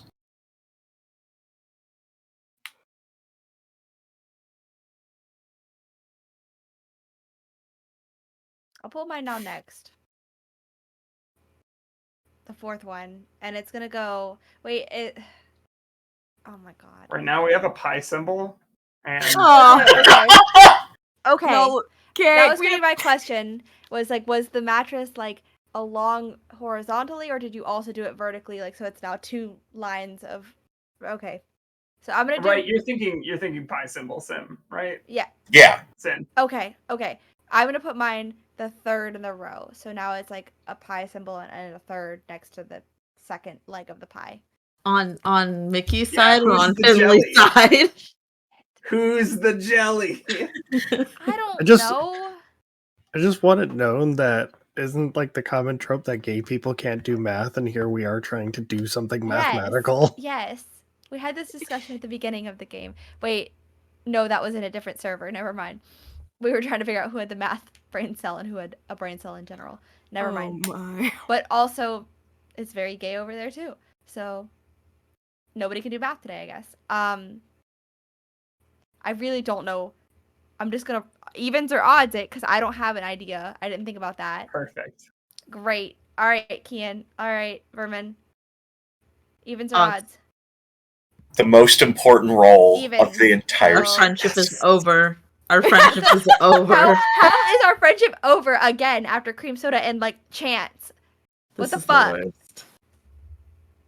All right, I put it I'm on the the other jelly. side. You're the jelly. In other circumstances, this is the dream scenario, and it's just for comfort. Years later, if Mickey survives, she will look back on this moment like, wow, that was neat. Just the thought that eventually there would be a violet cabin cuddle puddle for no reason other than comfort after someone has passed. It's just Really came It's together something. in violence. And violence. We got 2 more losers to place in this pile. Figure your shit out. As I said, she's going last, so it's Kenny's turn. Yeah, Kenny's just gonna probably plop down over by Finley.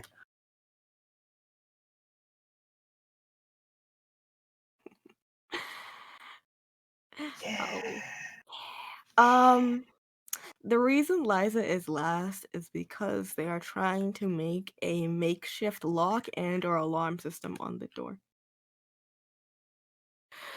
So that if the door moves at any point during the night, it will make a loud clatter, like a bunch of things will drop and will like make a sort of a line of things dropping. So even if we don't hear the initial drop, we will hear the next bit of clatter that's maybe closer to us.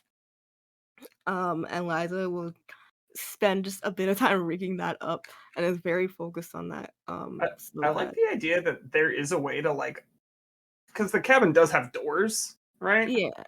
Yeah. And there is it's got like door handles on the inside, so you can absolutely just pass something in between, and that's how you're supposed to lock the cabin to keep raccoons out. We just have never done that. I didn't know if there were those. Yeah, then Liza will. I am inventing this whole do it. cloth. Let's be We clear. just didn't fucking do it.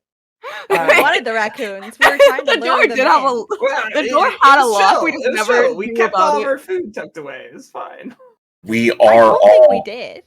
honorary trash pandas, so Yeah. I actively think that Finley was trying to lure the raccoons in. I truly believe that is a choice Finley Finley would make. absolutely was. I left all of the bear trash cans open, the bear-proof Lord. lockers open. Hey, whoa. We were trying to get raccoons, Finley, not fucking bears. If not friend, why friend shaped? Oh. Jesus in the air. God, Jesus. Jesus, God. All right, look, that bear didn't stab Camp Counselor Meg. Okay, it wasn't. We the don't bear's fault. know. We Let's don't be know clear. that. We don't know that. Kian, we don't know that. The mystery has not We'll been know a solved lot. yet. But yeah, I hope it's a bear out of spite. that would be really fun. After this elaborate trap is set up, or at least alarm system, Liza will, I think only then notice that there is a cuddle pile happening.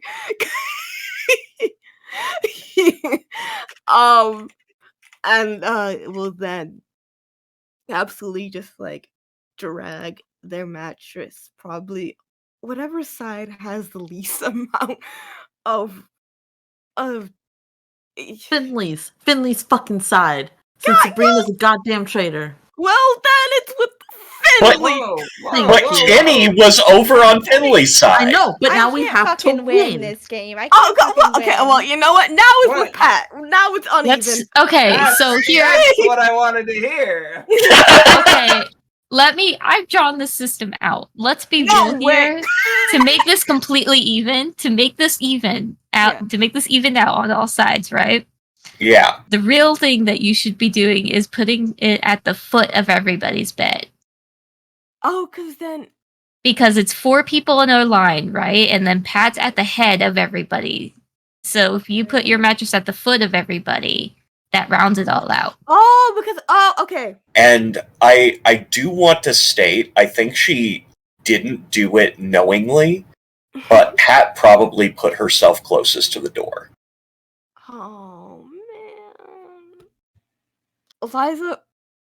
Let me be clear. Liza will put her mattress on just to make it even. Because, to put on, like, the foot.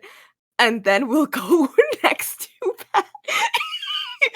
And actively like squish herself however she can to be like hugging Pat and whoever is closest. She's trying to wrap herself around the most people. This is how Liza cuddles. She just like wants to, she just like sort of is on or under or beside as many people as she can and like hugging or holding however many people she can. She has her foot wrapped around somebody's leg, probably. And it's just a moment of comfort. I will say Liza does not sleep for a very long time. I don't think anybody does, to be clear. I think it takes a few hours for anybody to fall asleep. I think Mickey falls asleep quickly, but it's an emotional exhaustion sleep. It's That's like a I am warm and between lots of people that I like, and I have cried a lot. Mhm. Good night. Good night. But Um, also I feel like Mickey's the first one to sleep most nights anyway. good for Mickey.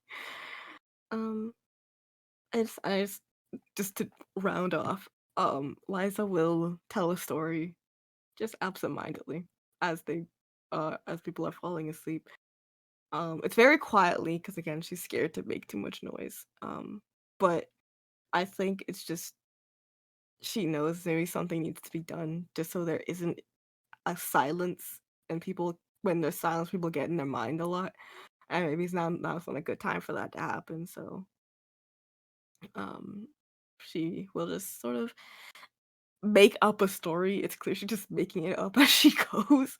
There's a lot. It's a lot of like one time there was a horse, and it liked to race, and it wasn't better than all the other horses, but it always tried its best, and it was the happiest horse. And then one day the horse found a frog, and then it's sort of like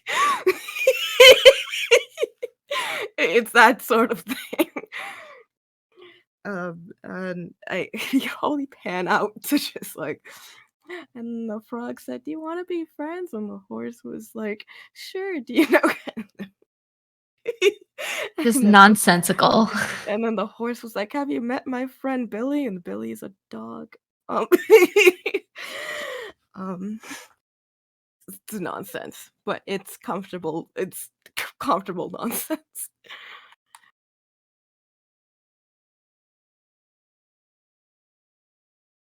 And in a big cuddle pile with a nonsensical story to eventually, possibly, lull you to sleep.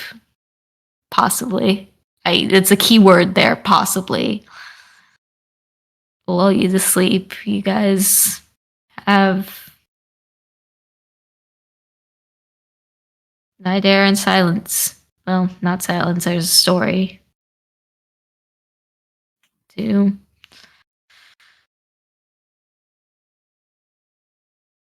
lull you into what is hopefully better dreams.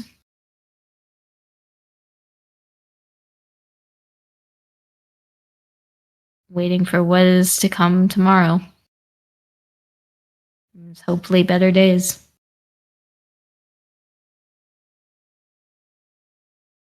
And I think that is where we're going to end our session for tonight.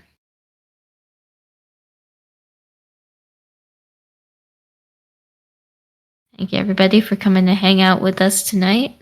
We're going to start in the overlay order. Go ahead and do our outros, starting with Alan.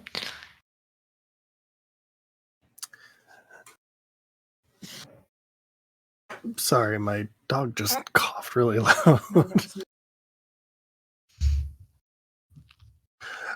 Yeah, so wow, where to begin? I was Kenny tonight, and you will see me here next week for Breaking Neon as our crew tries to figure out what the hell's going on with all those gatekeepers. And then if you are into City of Mist or are on the City of Mist Discord, please check out that the City of Mist Garage, where I will actually be posting my new game on DriveThruRPG, Elegy of Madness. It will, in fact, go live tomorrow, and I did make my deadline, so I'm really excited about that. And then after that, I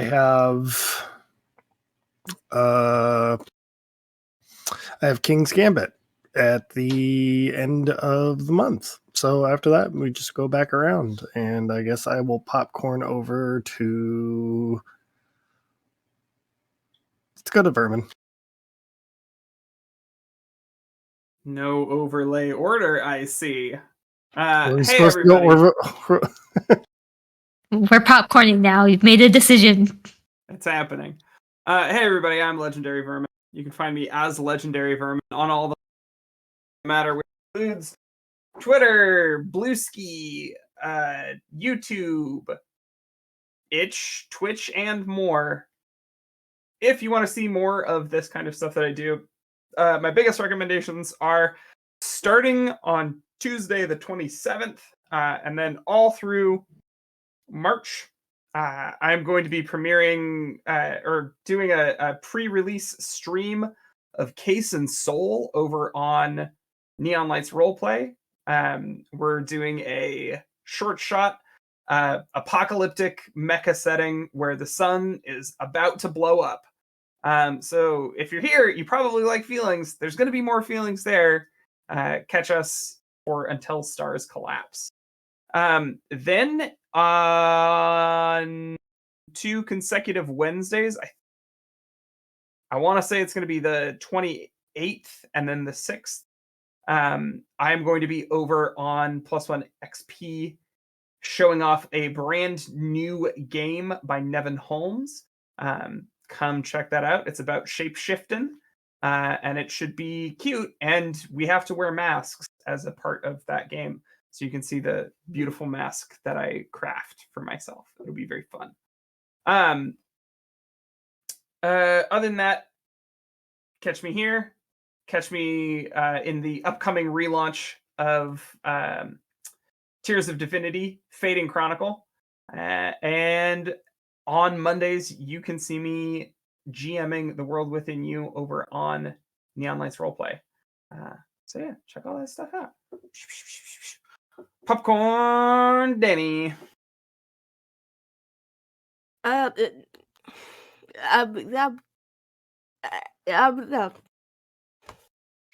that's all. Thank you so much, gang. Sin, you can go.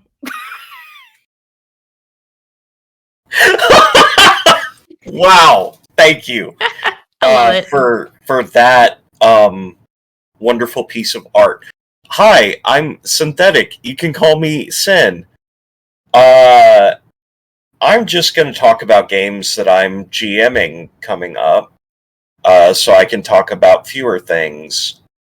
On Friday of this week, I'm going to be GMing some Girl by Moonlight, an episode titled Magic Reborn over on Lost Caravan RPG. Come if you want to see me attempt to ruin Elsie's day. And then on Monday, I'm going to be over on High Shelf Collective for the second episode of Worldwide Wrestling, our series called Championship Wrestling Memphis, which is going to be excellent.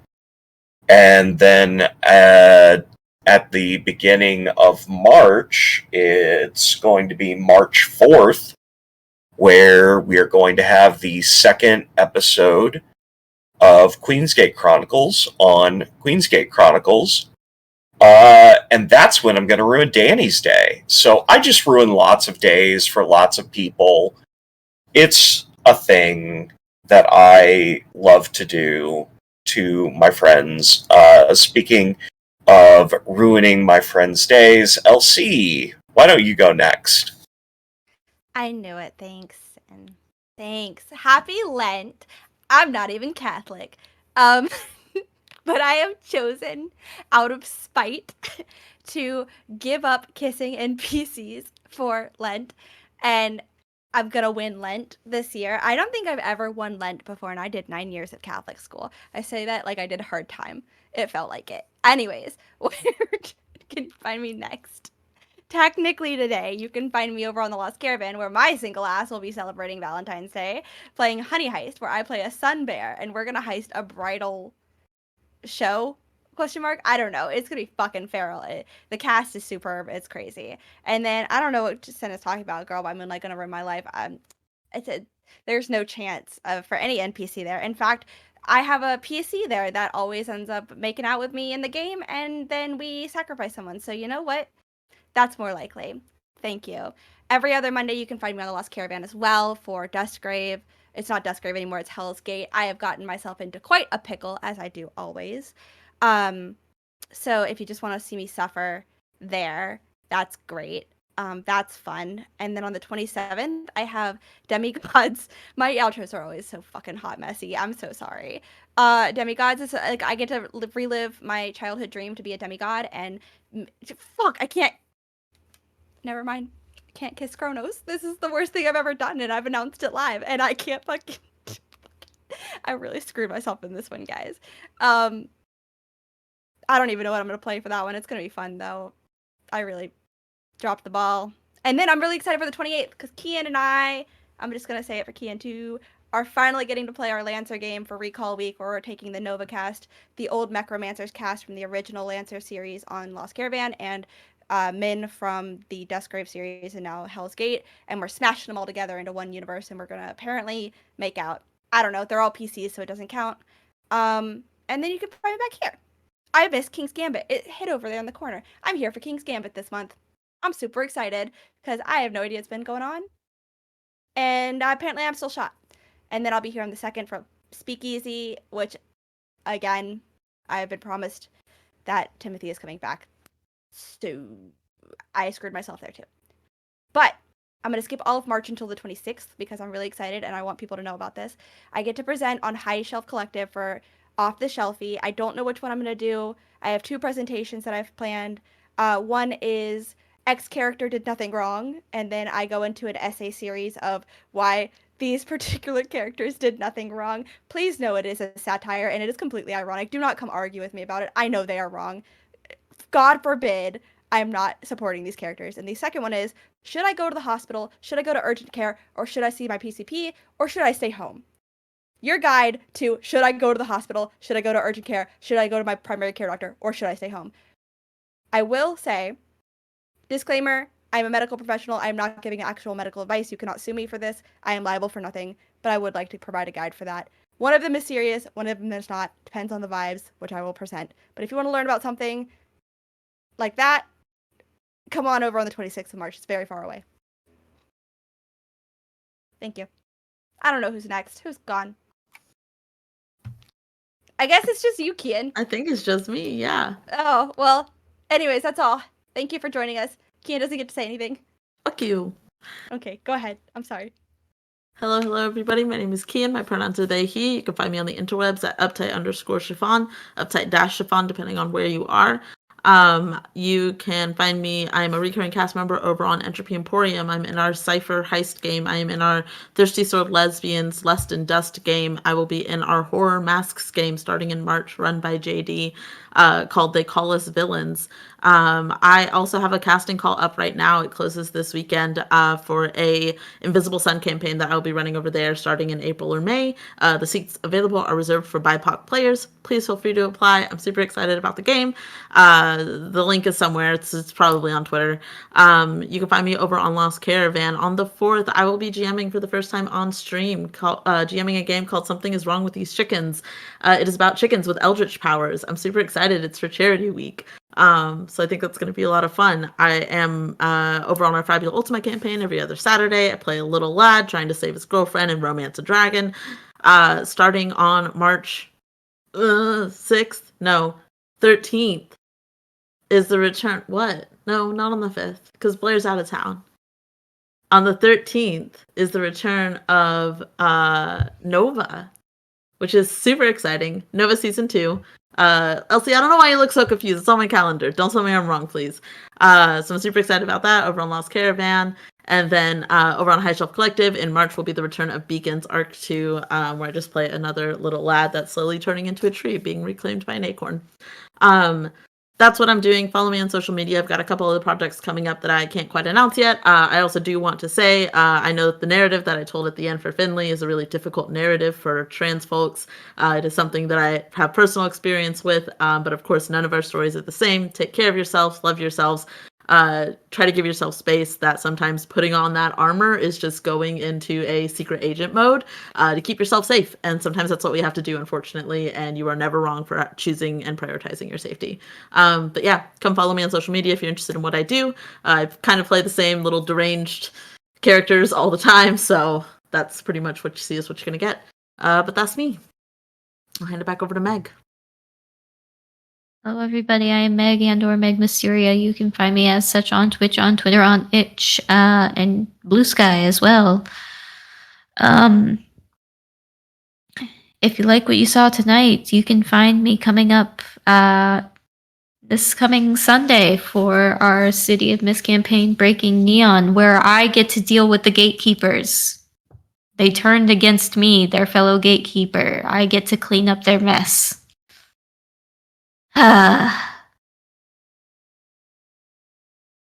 What a day. What a day. But after that, I believe on the 21st, I get to go back over to Neon Lights Roleplay, where we have our next episode of By His Shadowed Peace, which is our Warhammer campaign, where I get to play my Eldari psyker, who's, she's not causing problems. She isn't causing any problems. She's just in your head at all times, because that's the only way she can communicate, quite literally. She's just trying to talk to her friends. That's all. After that, we start right back up with the regular cycle. You'll see me again for camp, for Breaking Neon, for By His Shadow Peace. We ended last transmission this month, so you won't see any more of that. But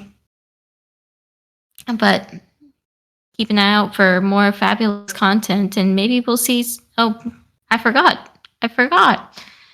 Our next episode of Heart of Darkness is going to be on the 22nd for this month. So you'll see more alien content coming at a Singularity roleplay near you.